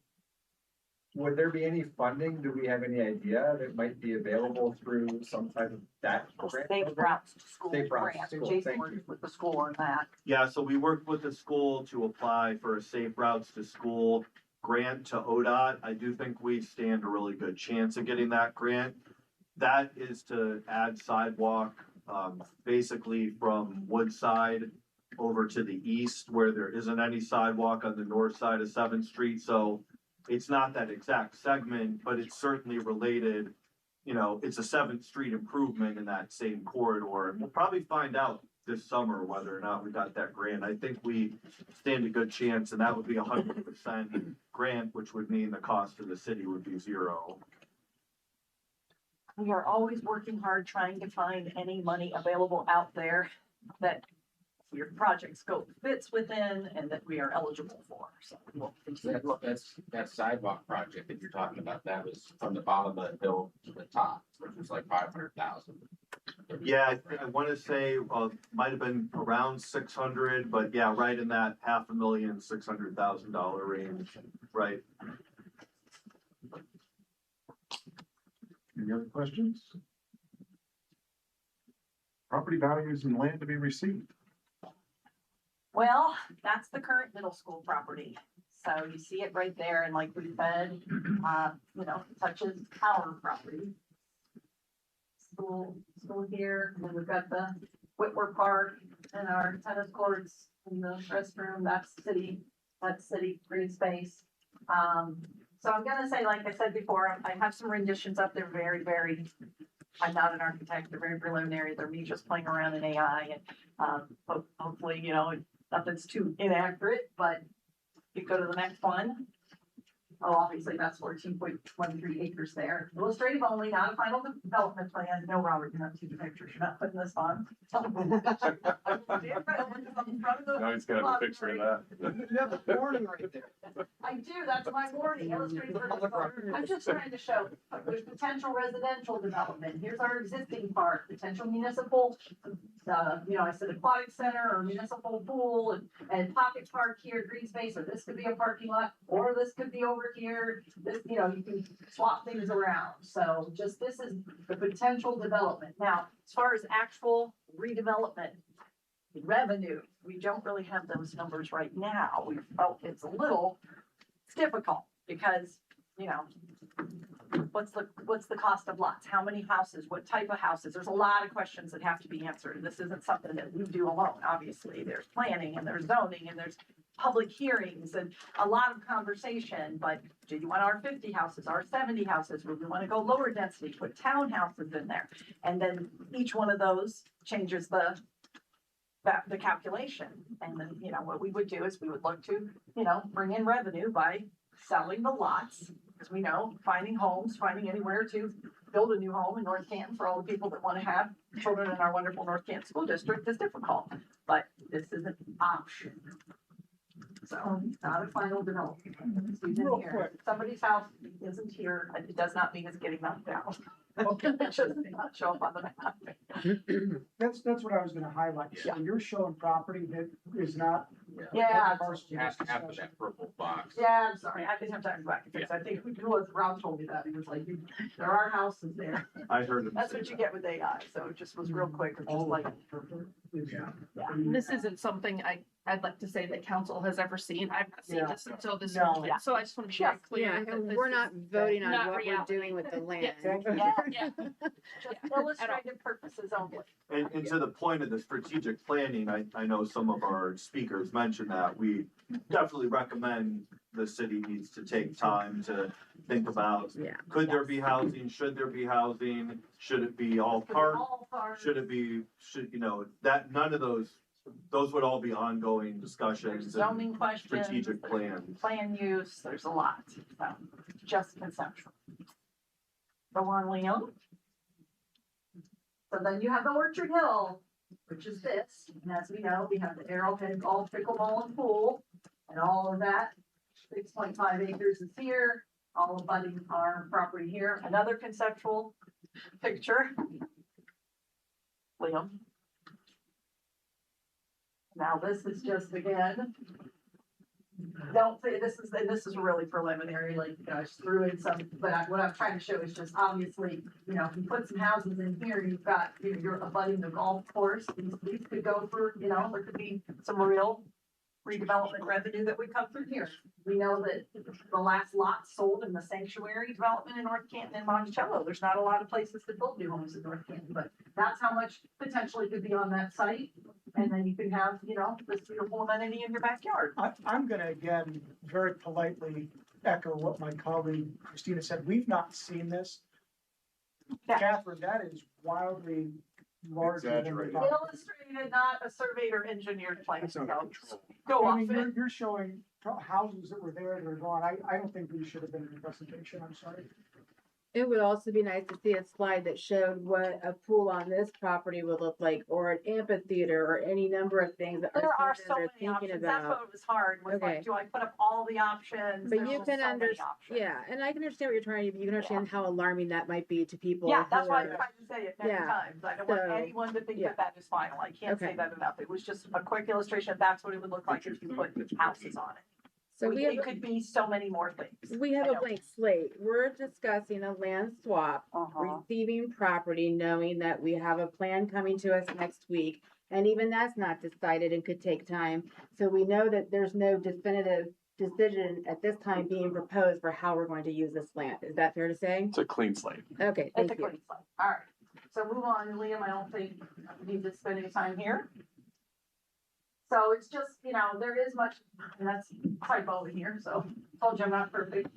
You know, there's much needed new housing investment, expand the tax base, utilities revenues, potential recreation replacement for the aged dogwood pool, potential land sale for revenue, supports future growth and quality of life for North Canton community. So lots of different options that we could do with this land swap if you choose to swap the land with the school. Is there, I think, one more, or is that it? I was just talking about the potential pool, like, I mean, going circling back to that, you know, people were saying, you know, about the pool, what options do we have there? Obviously, land sale proceeds, state and federal grants, sponsorship, naming rights, community fundraising, any city capital contribution towards a new pool structure and community support. That would be when we talk about a capital stack that would have to be put together. These are all the things that would have to stack up to have a pool funding structure, since that seems to be, you know, such a concern in the community on keeping a municipal pool. I think that's it. Well, just the next steps. Obviously, we're evaluating all the benefits of the land swap opportunity here. We are going to continue the due diligence of all the public conversations, public engagement. We're going to refine and redevelop any concepts, strategy, potential revenue, and assess any long-term aquatic facility funding strategies and the value to the entire community. So that's what we're deciding. Have to decide if we want to do this, or like we've talked about, the options, the school has limited options on their disposition of the school property. So they've come to us for this. We'll go through this meeting, one on the 22nd, another one on the 6th, and then the school board has their meeting on July 5th. So, Any additional questions? Council members? If you already said this, I apologize. When you were discussing the question that some of us asked about the value of the properties, will all of that be determined prior to the sign of this agreement? Will those numbers be in place and known? Well, that's what's hard, and you're coming at me because I showed something, but, we've got to have something to say, like, what are we thinking? It's kind of hard to project that. Well, I'm just saying, like today, the cost of the land itself, without a bunch of houses, without a pool, like we just know. When I go and I buy property today, I know how much it's valued at, right? So. But even that is dependent. So if you have 10 acres, and let's say, again, for hypothetical reasons only, 5 acres is going to be residential, 5 acres is gonna be a park. The parkland is worth almost nothing compared to developmental. Fair. Redevelopment. So if you have 20 acres, it just depends on how you're gonna do that, if you put a pool, if you put a park, maybe 30% of that is developed, maybe 50% of it is developed. That's where we're gonna run into numbers on trying to do Those that. are the questions I'm getting Yeah. from people is, I want to know if we know how much dogwood's valued at because the pool exists on there and we could say how it's valued at, what are we getting in exchange for that? Those are the questions I'm hearing. I just It want to make depends what you're sure gonna do with we that can land. explain that. Well, just ask yourself this, is 20.3 acres more valuable than 4.6? Yes, I'm sure that it is. massively, especially when we know the residential component that's in North Canton. Those are not gonna sit. People want to be in North Canton. A residential lot is very highly desired in North Canton. In the contract draft that I read, there was a couple of clauses in there for both us and the school district that kind of released us from any concerns about EPA related things with either properties. Will we be doing any type of studies on the parcels that we would be receiving so that we know what we are dealing with if we do decide to develop? We're gonna do phase one. Well, I think, how you determine phase one is really is probably land use, right? If we know what's been there for years and it doesn't, require it, then we wouldn't. But if there is obviously when you purchase something that was industrial or a gas station, it's required that you're gonna have to do a phase one. I mean, I think this So- whole city is known for the Hoover Company, unfortunately, having disposed of things, not just where that building sits. So I think that's a concern that's come up as well. Yeah, but we would responsibly do that. Yeah, I'd say in my experience, typically with school properties, there's usually like a basic environmental assessment that's done, but typically, as Mayor and Catherine mentioned, if you didn't have a polluting land use like a factory or a gas station or something, that's pretty perfunctory. If I could maybe just add one thing on the discussion about the value of the land, I think it's an important discussion, and I would characterize this land being very valuable, but it's kind of like the distinction between value and revenue. So just to go back to the mayor's example again for illustrative purposes, and not even the right acreage, so I'll stick with it.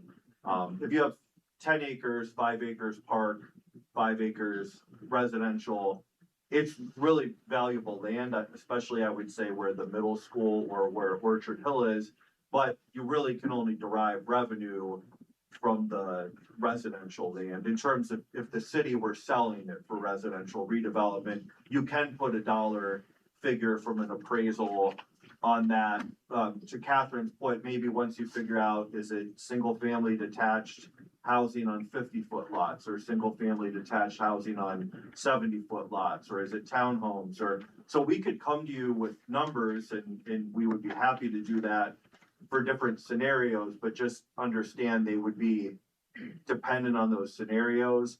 And for the 5 acres that's park, although it's extremely valuable, and I would recommend highly, we think strategically and carefully about how the land is used in park and recreation and open space could very well be a great use for some or most or all of the land. But from a city standpoint, just purely looking at dollars and cents, then it's no longer revenue, it's expense. It might be a very worthy expense. I mean, because we just talked for a long time about the expense associated with the pool, but I don't think anyone would argue that the pool isn't extremely valuable. So I think it's just kind of thinking through the revenue and the expenses. And then the only other thing I would say on that front would be if we were to do a pool or an aquatic feature or new parks with new features, we will have to think about where the revenue comes from for those. And so,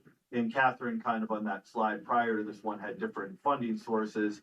It is possible that selling some of the land for residential redevelopment would be a revenue source.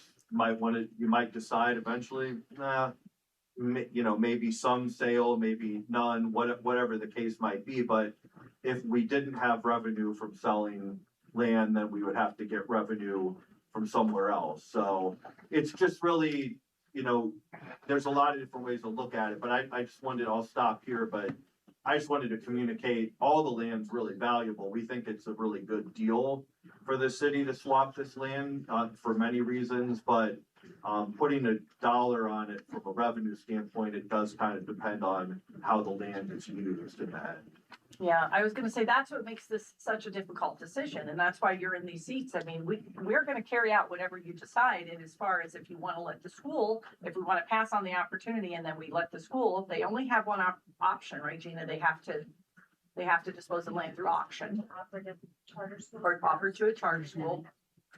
And then, well, the middle school that they're demolishing, then it's whatever they're gonna develop it into, right? And I think we read recently, well, isn't there a school district that's in Mass, was it, that's doing low income housing on their lot? So, I mean, this was a way for the city to gain some control over that, and it's gonna be tough decisions.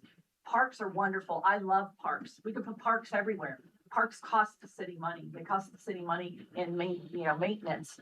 It's not gonna bring in any revenue. We talked so much about the condition of the current pool, and it sounds like the community really wants to have, a pool. A pool is gonna cost money, and this redeveloping the lots, looking at potential houses, and we'll have to have those conversations of what are you looking at? That helps guide us to come up with that, asking for that redevelopment. That's why I moved that right off there where you had projected property value for all the land to be received, and that's kind of hard without kind of knowing the direction you want us to go in. Otherwise, if it's just the basic land value, it'll be fairly low. I think you could do it both ways. You could come up with a range, basic land value, here it is, bottom line. Basically, what that dollar amount is, does it cover the expenses that we've listed up there? Then you could take it to the far extreme and you could say, okay, we're gonna do our 50 lots everywhere, and we're gonna saturate it as much as possible. This is where it's going to be. Okay. So now we know the range, top end to bottom. Okay. And we can say, well, And this then a is where blend we in the think middle? it should be, somewhere in this range. What does that look like? But without a range at all, it's difficult because we're out here stating, here's all these expenses, but we're not showing what the potential revenue could be. So there should be a range. Yeah, we can get that That's by a good next way to meeting. put it. It's a lot. I think most of us probably feel like the responsible thing here is to accept this land while it's being offered, because this is never being offered again to us, right? We would have control of the soil and what happens to it. Obviously, our citizens are going to be concerned what happens to it. And so that's why I'm asking the questions that I am, because we're going to go through a lot of conversations about what could go there, and the citizens are going to have an opportunity to opine on that multiple times. It could come up in a city council meeting and public speaks. It could come up in a zoning hearing. It could come up in a number of ways, right? So we'll have lots of opportunities for input from the community. But I definitely agree with the fact that it's not responsible to try to continue to maintain Dogwood Pool forever and evermore. There comes a point in time where you do have to say, we're losing money on this. It's no longer a solid investment for us. I think that this opportunity to take in more acreage is a great opportunity. I just have my own concerns representing citizens in a transparent way, that they have as much information as possible to feel comfortable with this decision. So that's where my line of questioning is coming from with a lot of these things. And a lot of what I'm asking has been asked of me all week long. So just kind of passing that along. You said that we had maybe a say or a choice where the pool would go, but I mean, ultimately, that's not up to the council, that'd be administrative, right? As far as the placement of the pool. Well, it's gonna be costs involved, so that would go back to council. As far as the location. I would say that would be collaborative. I mean, Collaborative. yeah. So do you think, let's just say hypothetically, you put a new pool over at Orchard Hill, you developed all of the middle school into residential housing. And then I'm just concerned that there's still not gonna be enough money to pay for a pool, and now we still don't have anything.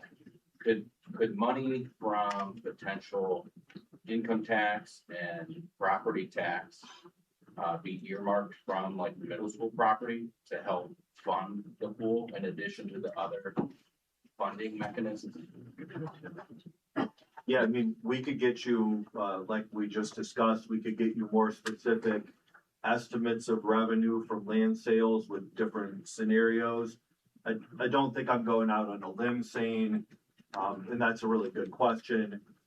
If we even had, say, a more modest $10 or $11 million pool, I can tell you for sure that land, although it's very valuable, I'm in the millions of dollars, it's not worth 10 or $11 million as residential land. So there would have to be other revenue sources.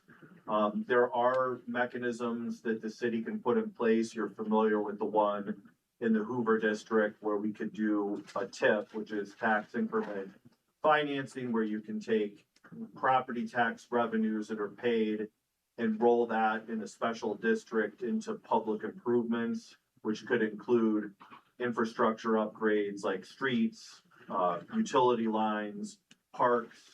So you could capture, I should say we could capture, property tax revenue from any future residential development, if there was any, to go toward park or pool or other public improvements. But again, that's usually, those TIFs are 30 years. And so that's kind of incremental property tax revenue going toward those improvements. That still wouldn't get to the 10 or $11 million. But each one of these, and I mean, Mike could probably speak to this really well from his experience in Green, and I'll invite him to do so. But big infrastructure projects like a new pool, you typically need, multiple funding sources. So there's not really a silver bullet. It's stacking different funding sources on top of each other. No, I mean, Jason's right. Multiple funding sources is the way to go.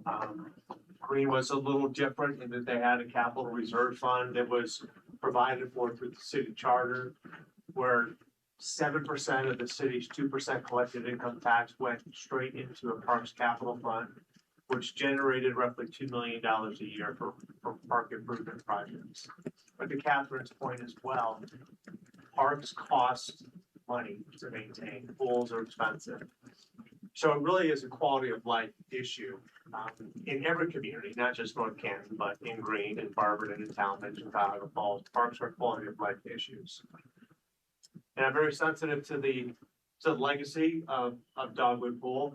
I have looked at the numbers. I appreciate Steve Shank's comments tonight on the maintenance of the pool and its continued deterioration.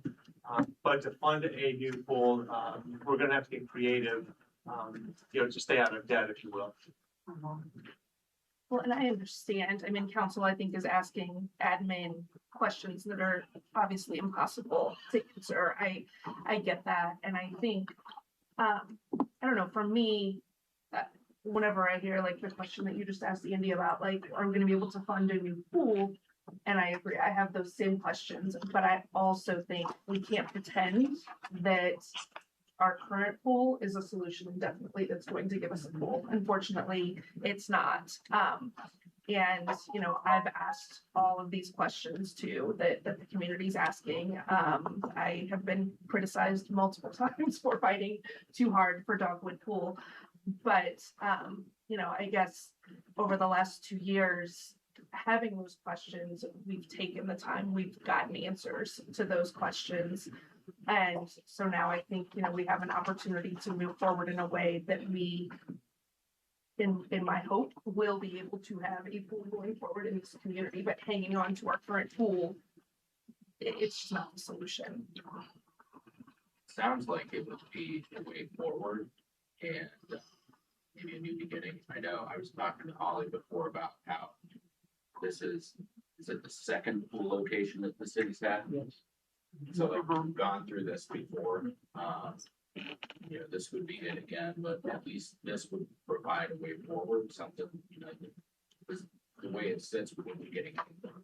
We'd have to self-fund it.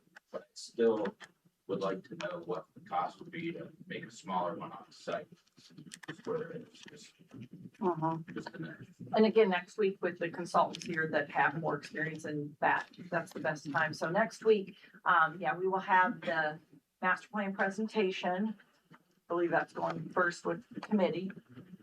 And then we'll go into this again. So I'll bring back, like, as I heard what you said, Dave, you wanted that range. You want from just land value, that'd be at the lowest, to highest as far as like low density, medium density housing, and maybe something in between. Let me interject real quick. So, if you're looking at a development, you often look at it over a 10-year period, like we did for Meyer. And I've been saying this lately, we were wrong about the Meyer projections because we based that on 1.5% income tax. It's 2%. It's blown away what we anticipated. So I do think we have to consider, if we do a housing aspect, it's going to bring new residents in, which is additional income tax. There is potential for a TIF. There's a lot of moving parts that are going to bring in more money than just the sale of lots or whatever we develop. So it is going to be a very loose number that it's going to give it to you. And the range is probably going to be ridiculous. So just note that it's all going to depend on the use that we decide that we're going to occur. And it's going to be collaborative. It's going to be community feedback. It's going to be council feedback, everybody. So it's really difficult to do that because it is a clean slate right now. There's 20 acres. We don't know. Here's where I want to talk. I was going to wait till later to say this. This is an opportunity that we will probably never see again. This is 20 acres in our community that's 6.4 miles locked in. There is no other place to develop, especially housing, especially a new pool. If we built a pool, we would not build a 15-foot diving well. And Steve, what is the volume of our pool? 170,000. That is insane. Those are insane numbers. We would never build anything like that. We wouldn't build it where half the pool is not swimmable. We would have a brand new state-of-the-art pool, zero entry. Most of it would be swimmable. So this is my invitation to the public to fight for this, because we will never see. This is transformative past anything that we've ever been offered. And it's a win for the school, and it's a win for us. So we're talking about this being a difficult decision. It is not a difficult decision. This is a very, very simple decision. What you want to do with that land is the difficult decision. How you want to fight for it is what's difficult. Sorry. No, I think what makes it difficult, because I don't disagree with anything that you just said, but what makes it difficult for me, I don't know about the rest of my peers here, is that I don't have a crystal ball, right? So I want the land. I want the land all day long. I agree with what you just said. The crystal ball is that I wish I knew what I was going to be able to do with it and how I'm going to pay for it, most importantly, without giving up your snow removal, your streets that work, your water works, and all the things that you expect day to day from the time you wake up in the morning to the time you go to bed, because this pool that we have now is only open from like May to August, right? Early September. And the rest of the year, it sits there like a big piece of concrete. It's not netting us a dime in the city. It's not being used for anything else. We have all the opportunity in the world to do something with whatever the next facility is that operates for us 12 months out of the year and generates revenue finally. And then maybe your street does get paved, or maybe we can do better with something else. So I see a vision. I just don't have a crystal ball. I have no guarantees in life, and this is one of them. So I just want to make sure that people understand, as a council member, I'm first and foremost a citizen. I have the same concerns, the same passions. I love my dogwood pool. I was just there yesterday. And I see and I look around now as this decision is in front of me, how much everybody in that pool is enjoying it in that moment. And I see that very real way. So it is difficult in the sense that you don't know what we're going to be able to do. We can all pray and hope this goes the best way possible and we find the right solutions. Is there a chance that we don't wind up with a pool? The answer is yes. We have to be admitting that and open about it. We are all supporting a plan that includes a pool, hands down. But could something happen that we don't come up with the funds or we don't have the community support? Those are real discussions to have. So I just want to make sure people understand that those are considerations I know I'm making. I don't take this decision lightly, but I wholeheartedly agree with the mayor. This will not come around again. I feel like this is the responsible decision to say yes to the agreement. And then we have a whole nother set of conversations about what we do with those pieces of land. I agree with you, Holly, and I agree with you, Mayor, sorry, Jamie. And I think, you know, this is the job. This is what we're put in these seats to do. And I don't think any of us are going to make a decision based on, because someone said you may be losing your seat if you vote for this. Well, I'm not here to make a decision that's going to get me elected for next time. I mean, that's not the job that I'm here to do. So we have to make the hard decisions that represent the 17,000 people. And so that's what makes this a difficult decision. It's not the easy one. It's not the feel good one. But I think ultimately, you know, looking into the future, it could be the one that feels good and that we can say we had a part in that, whether we're here again in 2 years or not. Can I jump in? Sure. I was gonna save my comments to the report, but, you know, I know that everyone wants all of the answers now, and I guess I would just simply remind, that this is the first reading. And there will be a lot of opportunity, and we're demanding that the city administration provide even more detail than what they have now, and I'm confident that they will. One thing that was very briefly mentioned was the fact that this opportunity, and it is a transformational opportunity, but this opportunity may well be very time bound. The comment was made that we're not going to get this opportunity again.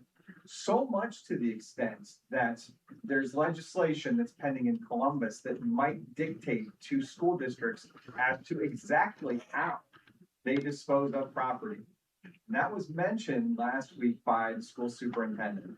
So not only is this a tremendous opportunity for us, unfortunately, Columbus may be shackling the hands of school districts, so it might be time bound on their part as well. And so I just wanted to, I guess I was gonna kind of wait for that, but I guess it felt like it was an appropriate time to jump in and kind of bring it full circle. And I do appreciate that our first speaker essentially was threatening our jobs. But as Member Wyrick just said, Member Pierpont said, you know, that's not why we're here. I mean, we're here as stewards of the community. We're here to make the best decisions we have with the information that we have. I feel like we're on the path to do so. Now, we want more information, and I'm pretty confident we'll get it, but, you know, I just wanted to kind of put my 2 cents in. Yep, that was good. All right, just check. I forget what I was gonna say. No, I want to agree with what the mayor was saying. I really do believe that this is a transformational piece that's in front of us. I agree with what you said. This is an easy decision. I have more often than not described, and don't get me wrong, I love Dogwood Pool. My family and I are members of Dogwood Pool. I described it as a 98 Pontiac Sunfire on 4 bulb tires. And while you could possibly repair those tires, get new tires, is it really the prudent thing to do? Probably. I wanted to harken back to what Holly said a minute ago. It really kind of got me thinking. We could go through these motions, we could go through this land swap, which as Mr. Soccer, eloquently put, the window of opportunity from Columbus is closing. We could go through this exercise, we could swap this land, and we may not get a pool out of it. That's a very real possibility. But what I think people really need to realize is we could do absolutely nothing, allow this window of opportunity from Columbus to close, and we could still be without a pool because We have a 98 Pontiac Sunfire on 4 bulb tires. So, look forward to hearing some more robust information next week. Good. As of tonight, I plan to vote yes to continue this conversation. And as Member Stocker said, we will have 3 readings on this. I wanted to say one thing, Jeff, you mentioned about time. You know, we do. There's a time. Somebody said we should take the time and wait till we have this plan and what are we gonna do with Dogwood and what are we gonna do with Arrowhead? And I'm hearing all that and I'm like, that sounds great, but sometimes you don't have the time. The master plan will come and they will talk about options to consider for all of these park amenities we have. For all the parks. It's not just a master plan about the pool. It's about everything. It'll give you options to consider for Arrowhead, but I wish we had that time to think it all through and then make a land swap decision. But you're right. We have to make that land swap decision and then we'll make other decisions after. So, but good questions. You guys have, you've asked great questions. We've got more great questions to ask. I'm sure more people will show up in the next 2 meetings and we'll have more questions, but we'll just keep trying to answer them. Any other comments from council? I wish that we were able to get more details and figures. Because I know it comes tonight in the audience, want to be able to make it to the next 2. So I feel like that's a little bit of a disadvantage. Master plan, and I wish we could have that first so that we could feel like we have a better understanding of things. But I look forward to what they have to say coming up the next meeting. But yeah, I think the land swap is attractive. It's a way forward, but there's still a lot of numbers and figures that I think we all deserve to know before we make any kind of decision. As you should. Okay. I will make a motion to adopt the first reading of ordinance 25, 2026. Is there a second? Second? All in favor? Aye. Opposed? Motion carries.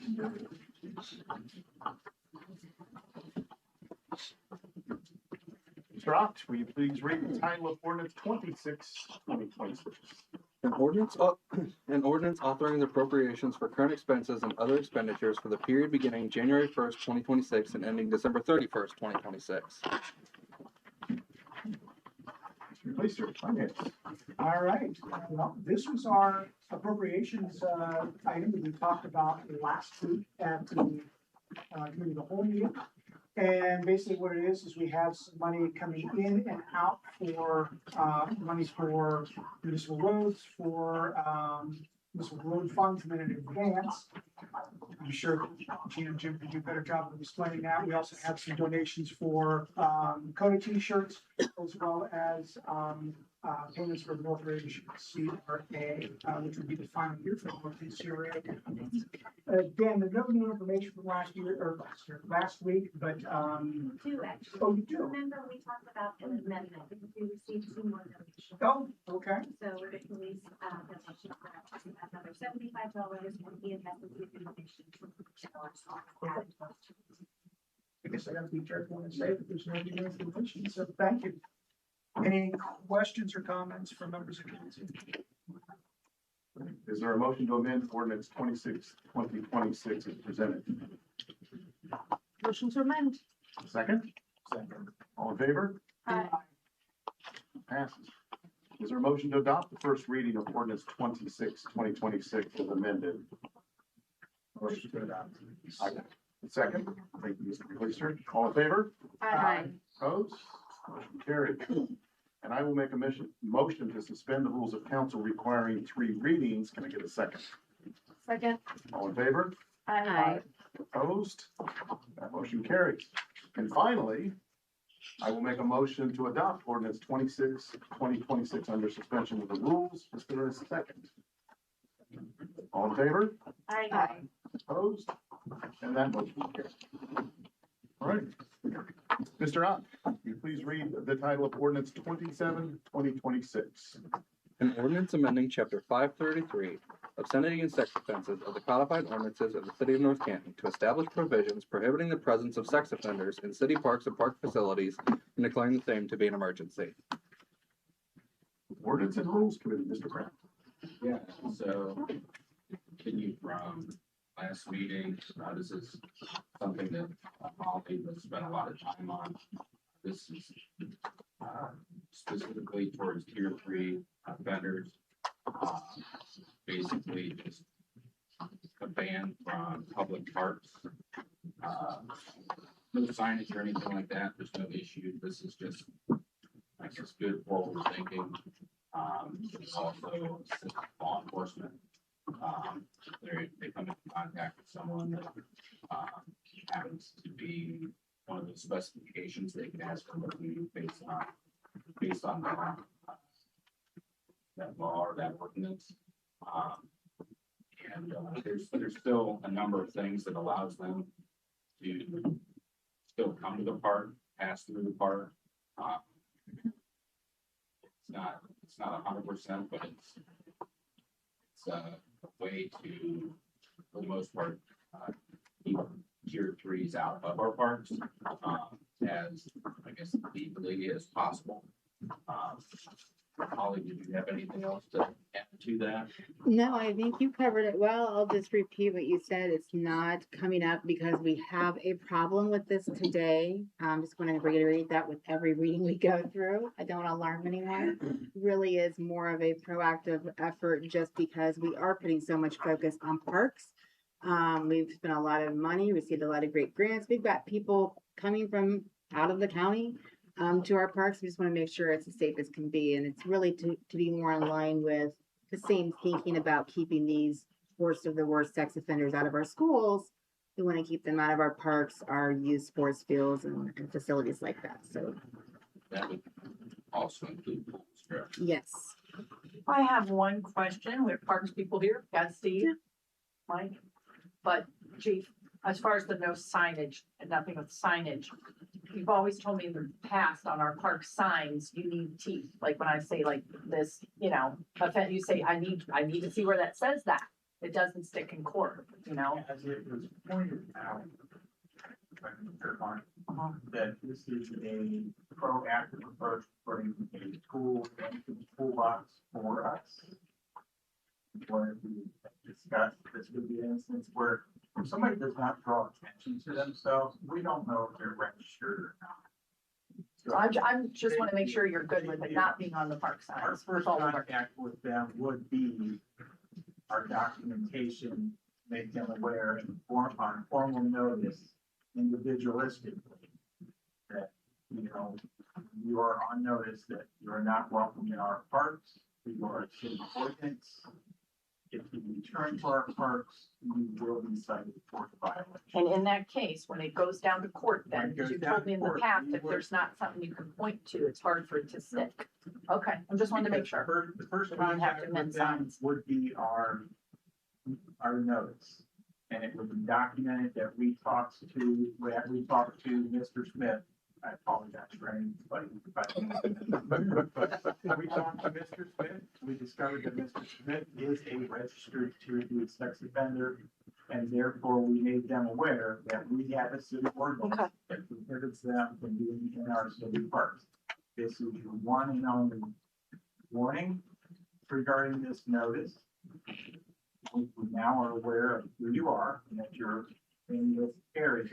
Should you return the next time around, we will be seeking charging against you.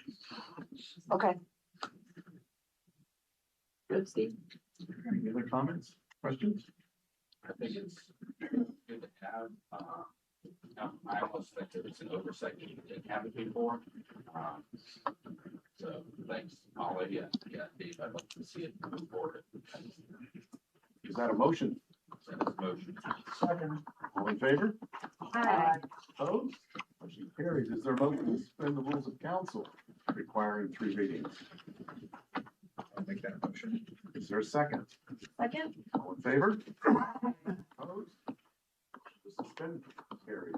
Is there a motion to adopt ordinance 27, 2026 under the suspension of rules? Is there a second? All in favor? Aye. Opposed? Carried. Okay. Mr. Ott, will you please read the title of ordinance 28, 2026? An ordinance authorizing the mayor of the city of North Canton, upon Board of Control approval, to enter into a purchase agreement with Staley Technologies for the purchase and installation of two AVAC Motorola radio consoles at a total cost of $154,578.15, and declaring the same to be an emergency pursuant to section 4.05 of the North Canton City Charter. Finance and property, Mr. Please.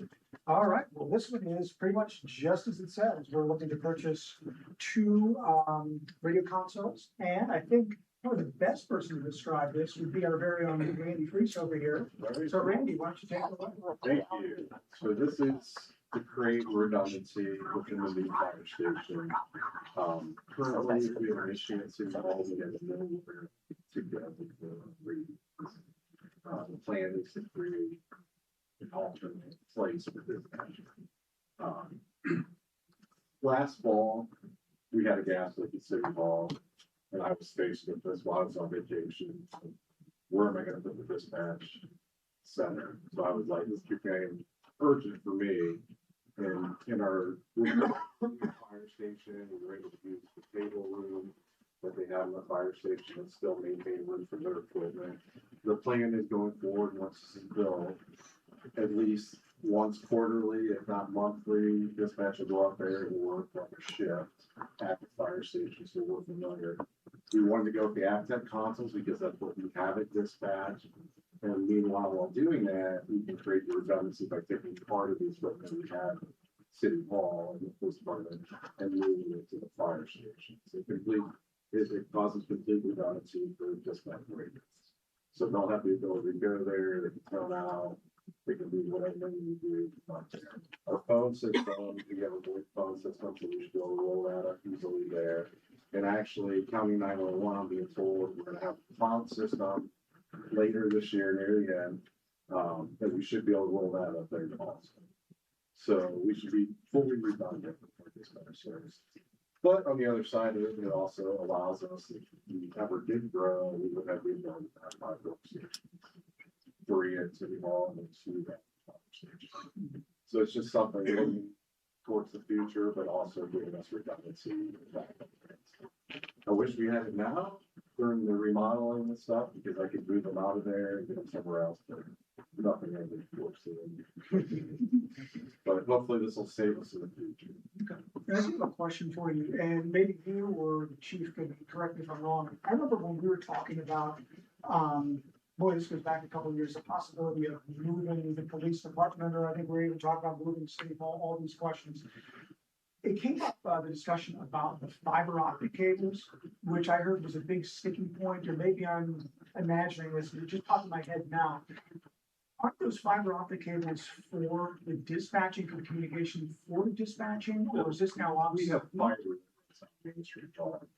Okay. So we do utilize it. We will also tie into that fiber optic line the city maintains Okay. at the fire station. So that'll help us too. And because you're relatively there, you're able to tie into it, as opposed to being like an off-site or further away from Main Street. Correct. Gotcha. I make a point of clarification. So the funds are already appropriated in the fire station project. We're not asking for additional appropriations. But because the sole source vendor will match our current equipment, we're asking for that authorization without bidding. And the $154,000 exceeds that amount that we would also council's authority as well. And I think if I understand correctly, Monday we go up in price just a little tiny Monday, bit. we would like to wait until Monday committee, but we were told today if we wait until the 22nd, the price increases by 7%, which is another 10,000. We'd like to take advantage of the lower price. Good reason. We're hearing that good reason about this lady, they always want to call me and wanting to get their. So anything computer related, I'm saying, we're seeing price increases. We all know. This is a good reason for an emergency. Yeah. Saving the city $10,000. Stuff we already had budgeted, already had plans for, we just have to move time. Sole source that you guys are trying to keep it matchy. Yes. And Motorola can was a marketing tool in the lab. The way that it was originally with the fire station being built, another vendor and wasn't the same. No. We just, it was, yeah, we can't even go out with the Motorola with the Google. And then just a couple of questions I have. Is it common with other departments that have like dispatch centers like that? Like We previously, like, back in 2010, we had a second dispatch console on the fire station 52. Okay. I don't know if you remember that. And then we did have a place in City Council, but no longer in existence. We actually bought a radio and put it at City Council. Okay. But we found going there wasn't very conducive to operation. So we're out there and doing an emergency day, we have to drive out there. So the problem is like, you could try to use another center, but their equipment may not be the same thing that you need, so then you gotta find equipment there. So yeah, as far as like other areas, I mean, Canton's gonna use Stark County probably, if they have enough seats for them, they'll probably, like when we go out to the center town, we basically set, we just kind of put a seat on the center. So it's not, I mean, you can use the center, like if we have a big emergency, if they're not using the trailer, they can use the center there at the station for if we wanted to roll, we did have a disaster. We could roll out to the station. this would make more of an immediate relief whenever I second. And then who else are we dispatching for any other? East Florida and private. So there's like a bit of a business aspect to it. We don't. There is. It's gonna look better for us that we have this redundancy. We are probably the most redundant in Stark County. Out of the district, we are redundancy with our internet, so all our operations.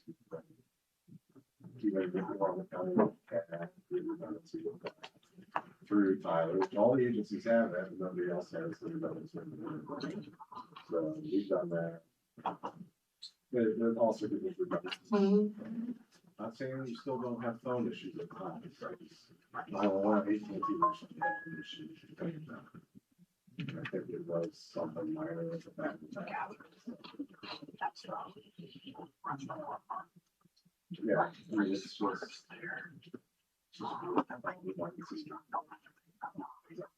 It also would be affected if you had civil unrest, say, in the business and the police department.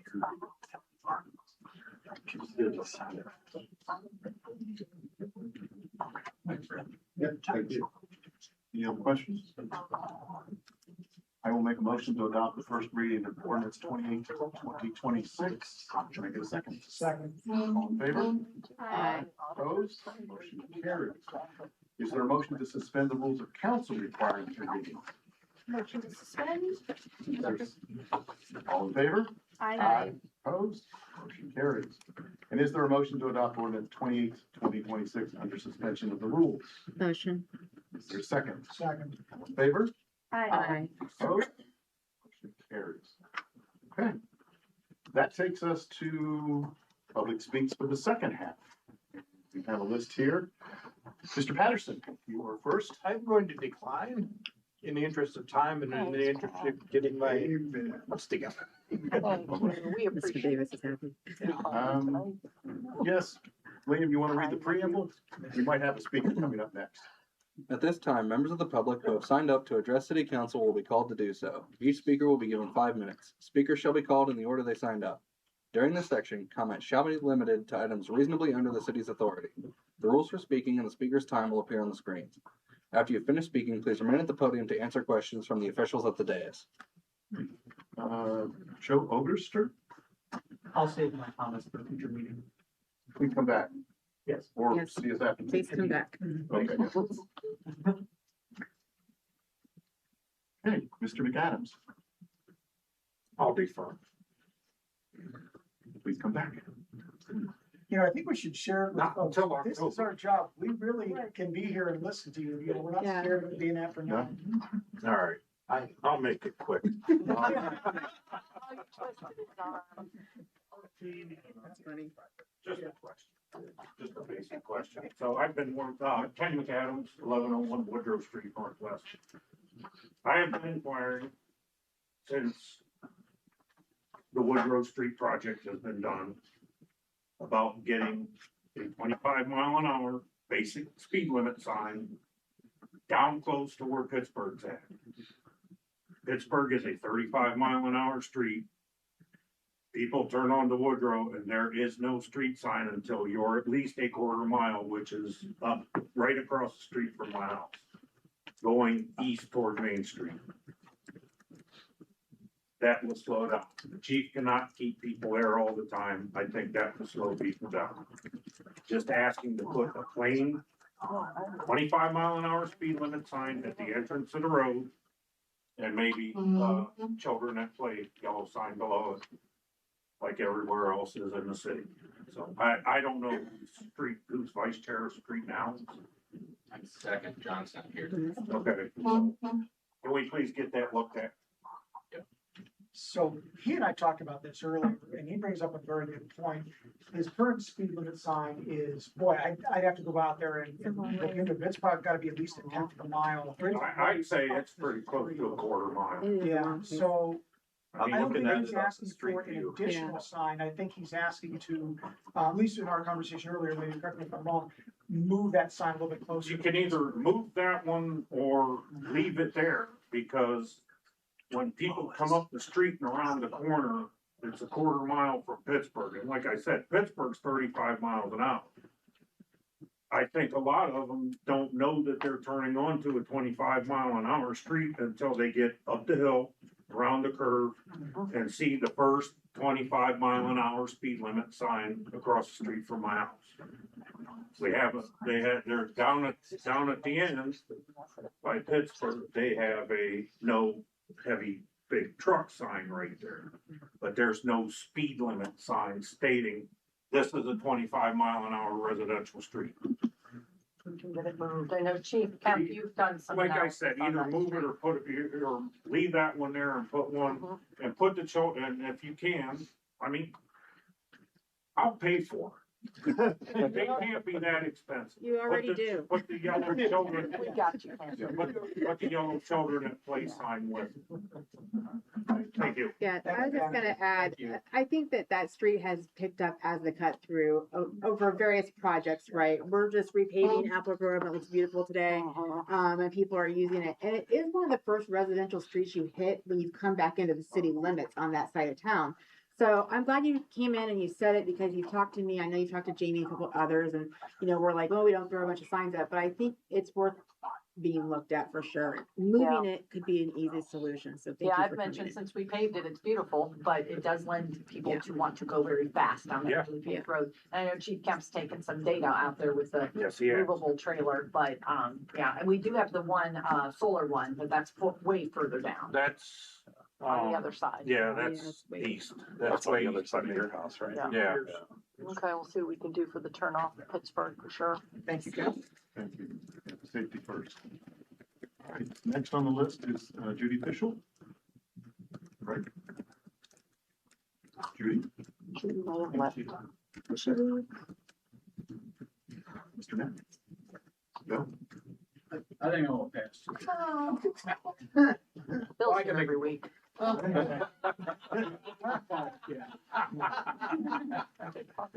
Bill Knapp, 519 Backville Street, Southeast. I will go in a different direction. I just want to thank everybody, especially for some members of the council and mayor. We had a groundbreaking for the new fire station, and that was something that we were after for a long time. We had to go through a lot of ins and outs and everything else to get it, and I just appreciate the people who voted for it, get it in there. So it's going to be a great access for our city. It's going to be a new building going up right on Main Street, especially a safety service building, and it's just going to be something that's good. And I just appreciate, Jeff, who was on the committee with me, and Jamie, and Christina, and the mayor, of course, we had a lot of meetings and went through a lot of things, and, I just appreciate being a former firefighter, that we finally got this, because this ability that we had was getting old, and it wasn't that we were after a new, that's something we wanted, it's something that we needed, desperately needed for our city, and for the firefighters that, and the PMS people that were with us, constantly day in, day and night. And so, I just want to say thank you for, helping me and having the citizens to, vote this in, because this is gonna be a great issue, a great thing for, I think, for our city. And I can't wait till we see the new fire trucks see our fire trucks in the new building, because that's gonna be, kind of cool to see that. So thank you so much, appreciate it. Yeah, I think we all. Thank you. It's gonna stay right back at you. So, you know, as a former North Canton firefighter, you've been steadfastly chasing this dream. So I thank you. I'm sure the residents of Ward One would thank you, and I'm most confident that our current and future firefighters will thank you. So thanks for your leadership. Thank you. Thank you. Mr. Rohrbach. I'll try to make it quick, it's on the fly. All right, I signed up last because I didn't know what I was gonna hear. Matt Rohrbach, 217 Allen Street Southwest. Sadly, we've lost a lot of, visitors, I recall tonight, because they're not normally here, but I do appreciate they all came in. Because I wanted to do something for the city and ask how they got word of what was going on to participate. So those few of you that are here, that are not normally here regularly, did you get it through social media? Did you watch last week's meeting, or did you get it from word of mouth from somebody else? I watched last week. I'm just curious, because it's been an ongoing thing with the city, how to communicate with the citizens. I found from my own neighbors across the street, they have no clue about this land swap. No clue. They're like, what are you talking about? And so, they may be watching tonight. Hello, YouTube land. But anyway, welcome to all of you that have come out, because I thought we were going to a Frankenstein movie with the pitchforks and torches tonight for the pool. I have been a long believer of the pool. I visualize a plan to rehabilitate the pool, but listening to Steve tonight, it took it even more, because I know one thing I wasn't here, those of you who don't know, I've been born and raised here. Anyway, I wasn't around when they did this liner. I think the liner was a cheap, knee-jerk fix, because you can look at the bubbles in it from those pictures and stuff that I've never seen. Thank you for the council people that posted pictures online. It was a cheap, knee-jerk fix that, people have talked about this and that, or whatever. You see all those things. I used to have a 99 Silverado. I didn't get the plastic fit-in bed liner. I went and I got the spray in. They spray this epoxy around, this rubberized epoxy around the whole perimeter, everything. There's no gaps, anything. I know it's not cheap, but there's too many things that we've done in the city, because former councils, former administrations, they all look to Hoovers. Oh, we don't need to blah, blah, blah. They didn't fix things. They let it go.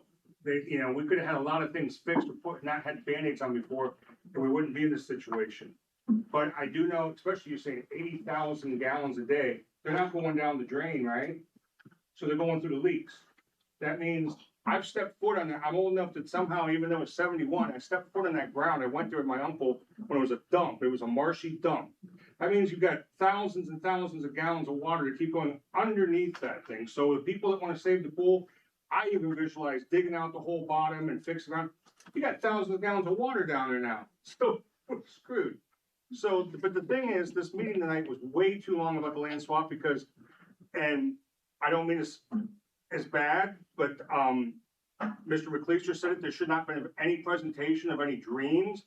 I've heard for weeks about this master plan coming, and they sound like it's God Almighty, the master plan, to where Mr. Nzetta even said, we've got a guy that's coming in to design the parks.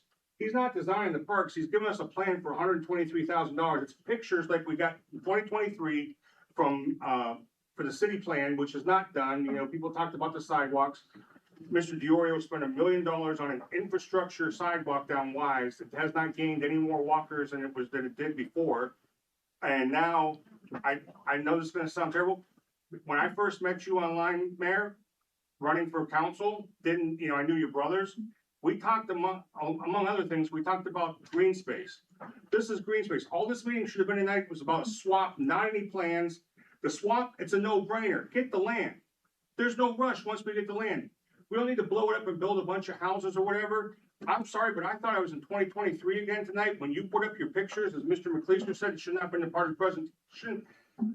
I was here for the 2023 master plan. I watched 7 people's jaws hit the thing. I watched that man get very upset over a certain word, and he knows what the word is. I thought Pat DiOrio walked in here tonight and put that presentation up here. Pat DiOrio put up these pictures of what their personal dream of what they want to do with that land. All it should have been tonight was a talk of swap. I'm sorry, it's heated. We've been here forever. Swap the land and then figure out what we're doing with it. Don't rush to waste it. Once you build it, it's gone. Thank you.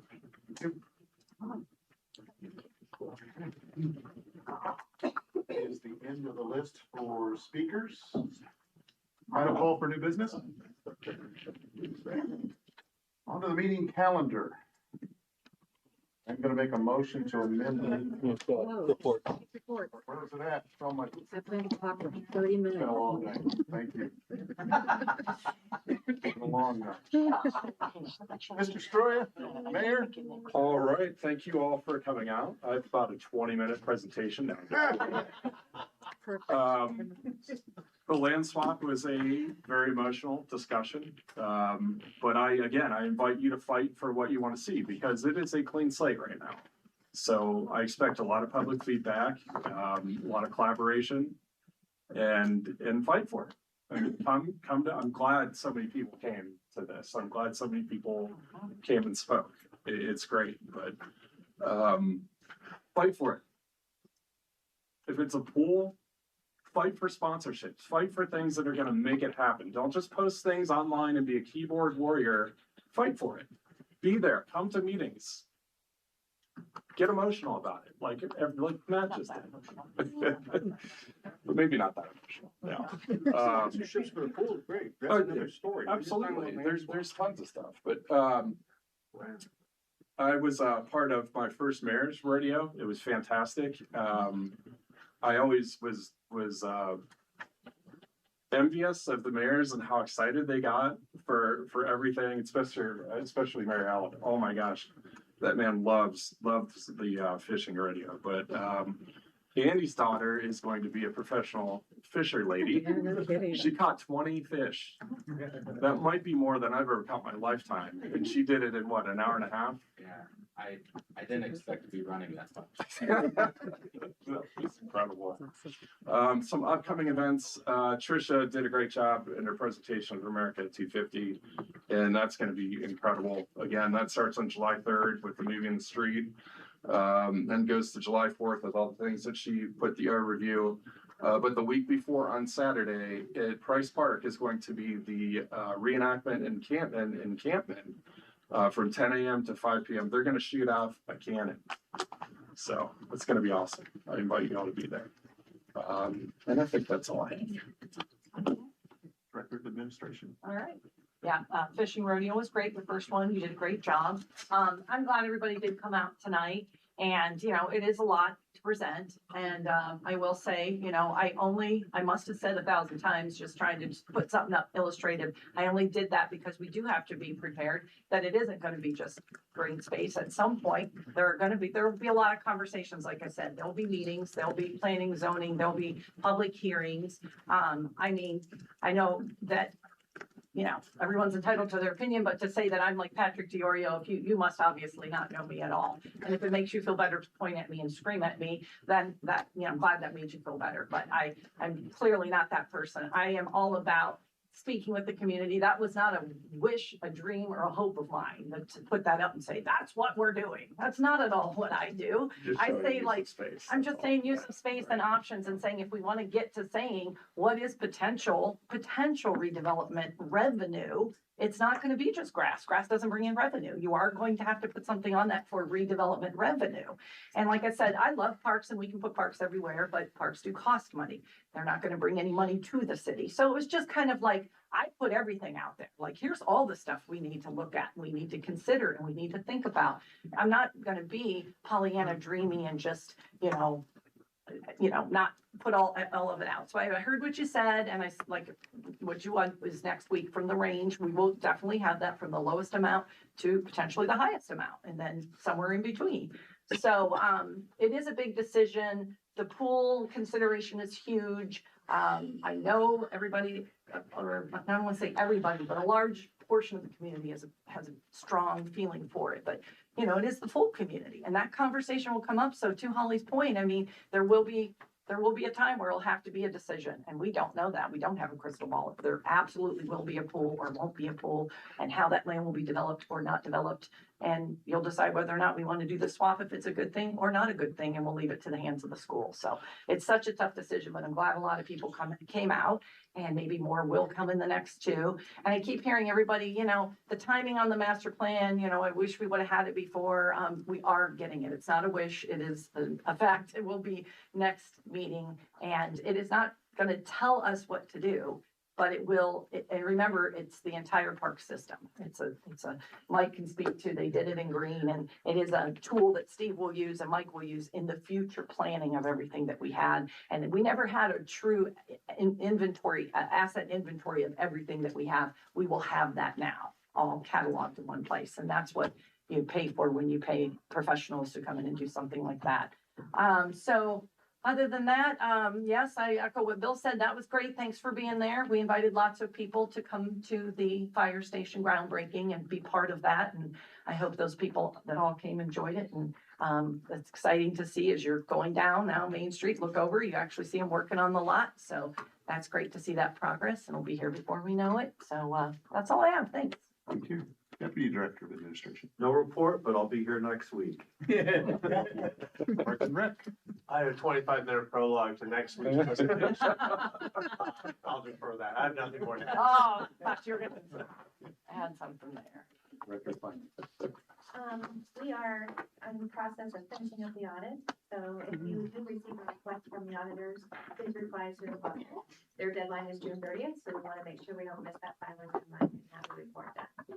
And then thank you for your support on getting a jump on the water and sewer rates. It's been a 3-month-long process, as you know, but we are ahead of that because the fiscal year for OPWC starts in July, and they have to know what our rates are going to be next year for us to be able to apply for grants. And so that is, in case you wondered, why we are doing it before your summer break.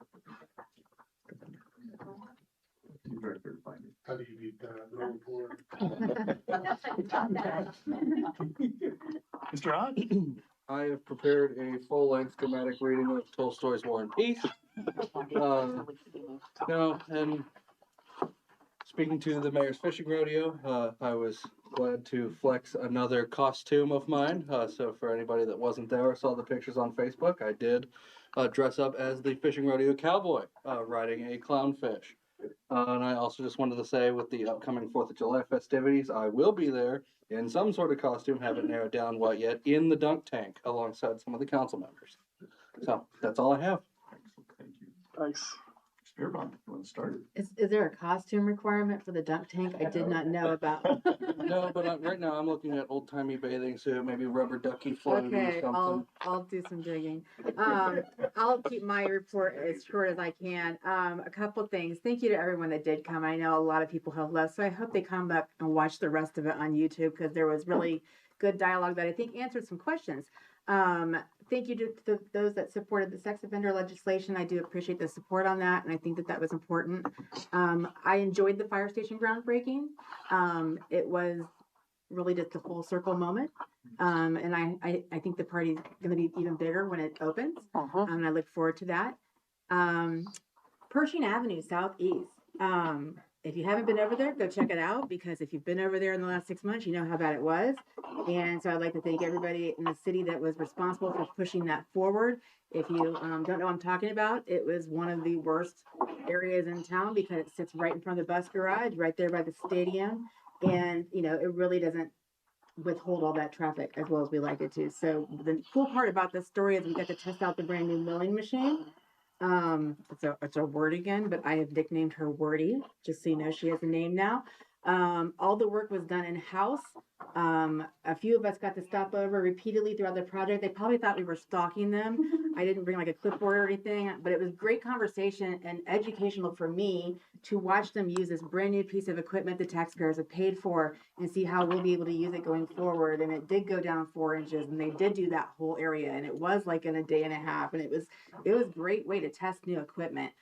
So I think there was a lot of value that came out of it, and I'm sure that those people who drive it every day are going to appreciate that. So thank you to Matt Morrow and team at the Streets Department for all of that.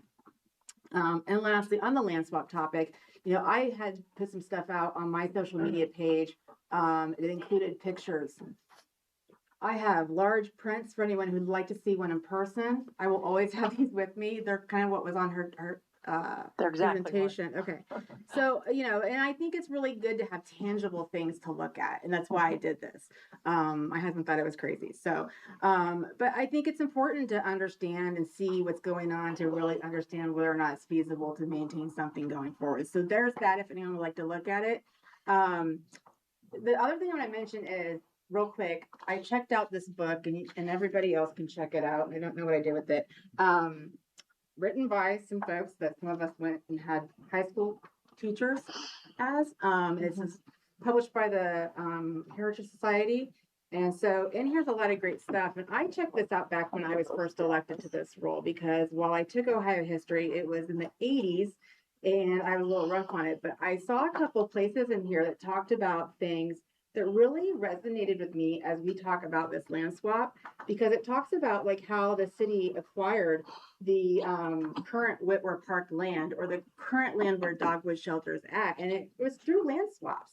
It was through land agreements between the Hoover Company, the school district, the city, acres of land that we all worked with as a village back then to acquire and build great things that we all rely on today and we use, and probably don't think about how did they come to be. And so I'd like to think that 50 years from now, maybe that there'll be another book written and there'll be pictures in it about what the next big thing is. And maybe we'll be written about this decision process we went through. It might seem really tough now, but I think this really puts things in perspective. So I'll return this to the library if anybody would like to check it out. But it just was kind of like a little moment to read that and be like, oh, wow, I didn't know that. And it kind of resonates right now. So I just wanted to share that. That's my report. Thank you. Mr. Stockard. Yeah, thank you, President. I want to thank everybody who came out in attendance tonight, especially those that spoke. Democracy is not a spectator sport, so I appreciate the fact that so many people were involved. I thought it was interesting. We had one person who basically said that we should have an entire plan fleshed out before we even discuss this land swap. And we had another person who said, just decide on the land swap and figure everything else out later. And I think the fact that you've got two very passionate points of view that are in direct competition with each other, frankly, shows why it's so important that we have 3 readings of all of this, and so we shall. And so I appreciate everything that was said. Kind of quickly, I want to shout out both NCPD and our streets department for some truly excellent work that took place in my neck of the woods this weekend. I live in the Chatham Hills neighborhood, and there were 2 old growth oak trees that had huge limbs that both fell across the street, Shepherd Streets, separate instances. One was Saturday morning, one was Sunday afternoon, but both lost huge branches, fell across the street, blocking traffic entirely.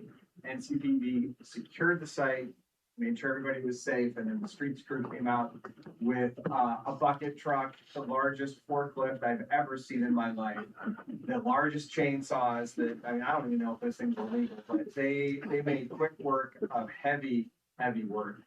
And I just appreciate what everybody did. It would be minimal disturbance to the neighborhood. So thank you to everybody that was involved. And then lastly, I just want to talk about this community, this North Canton community that we all know and love. Friday night was pretty special. There was a baseball game that took place down in Canton. North Canton Hoover was playing in the state semifinal game, and even though our boys did not end up on the right side of the scoreboard, North Canton ended up on the right side of basically everything else. Our coaches and our players showed amazing class and grace in a ridiculously pressure-packed environment. High school baseball games are 7 innings. This game went 10. It was close from the beginning, and sure, we ended up losing 4-2, but the community involvement that was there, it was amazingly noteworthy. I don't have any kids playing. A lot of the people that were there don't have kids or grandkids, but they're the neighbor down the street, or you knew them from school, or you knew them from Little League. So like Coach Ashby said after the game, it's all about community. So I just wanted to point out what a pretty awesome experience it was, even though we were on the wrong side of the ledger. Thank you.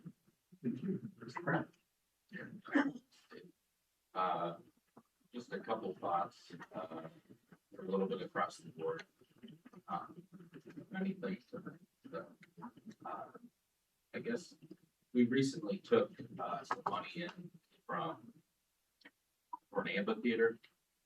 And I guess, do we know how much money is in that fund currently?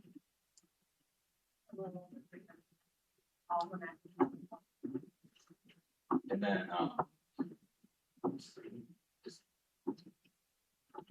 Hoovers, they made a donation towards the new fire station. I think it was $750,000. Okay. I just thought that we should definitely take note of that and thank them for their continued support to the community, even though the company's not here.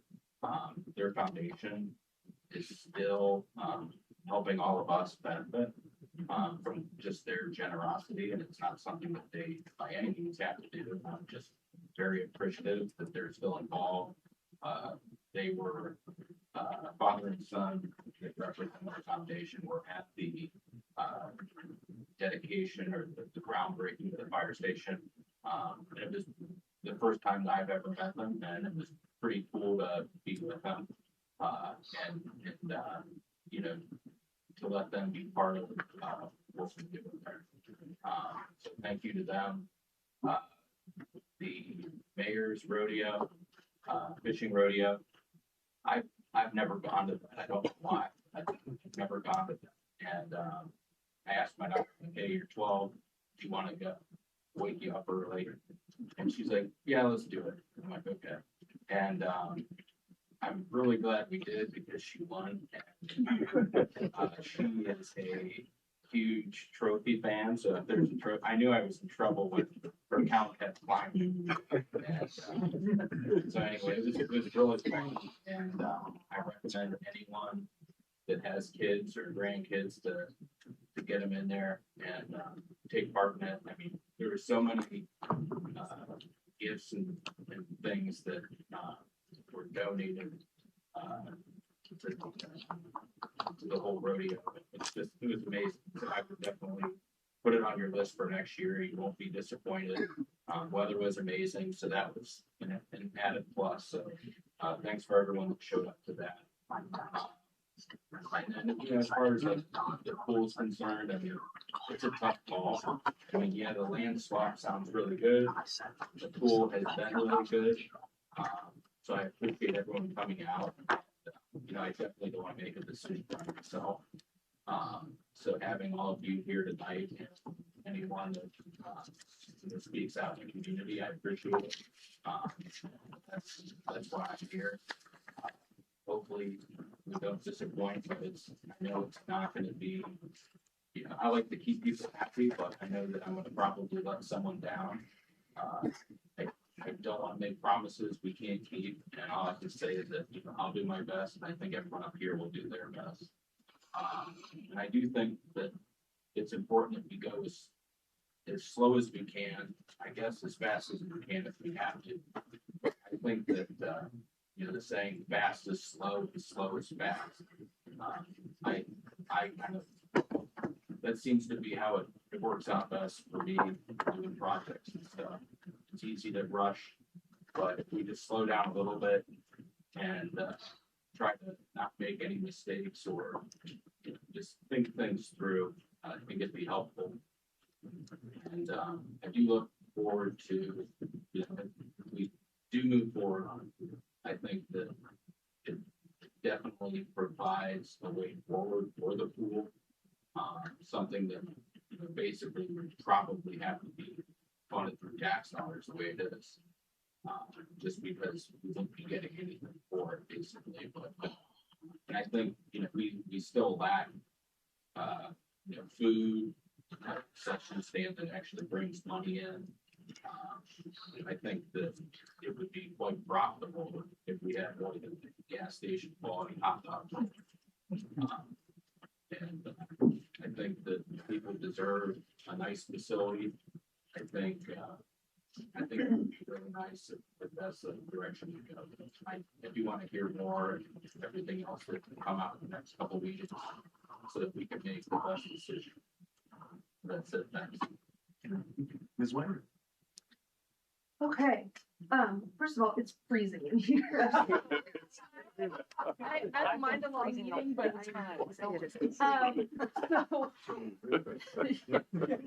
so I am really grateful to Trisha Ostertag for all the work she's done on America 250. I think it's the biggest thing that's happened as long as I've lived here.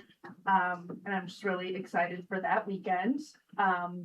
Bill Knepp, you said about the fire station. This is something we were after for quite some time. I just want to say no one was after it for as long as you. So thank you. I know I've said it 100 times, but thank you. And then regarding the pool, you know, I've asked questions and I advocated for the Parks Master Plan because I wanted facts, options, costs, and community input regarding our pool. I do trust our administrator. And I spoke actually November 11th, 2024 at a council meeting at length about Dogwood Pool. And the reason I did that is because of the conflicting information that was being given to us by our former administrator. I don't have that issue now. And so I spoke then about my concerns regarding decisions and wanting to make sure that we had all of the facts before we made those decisions.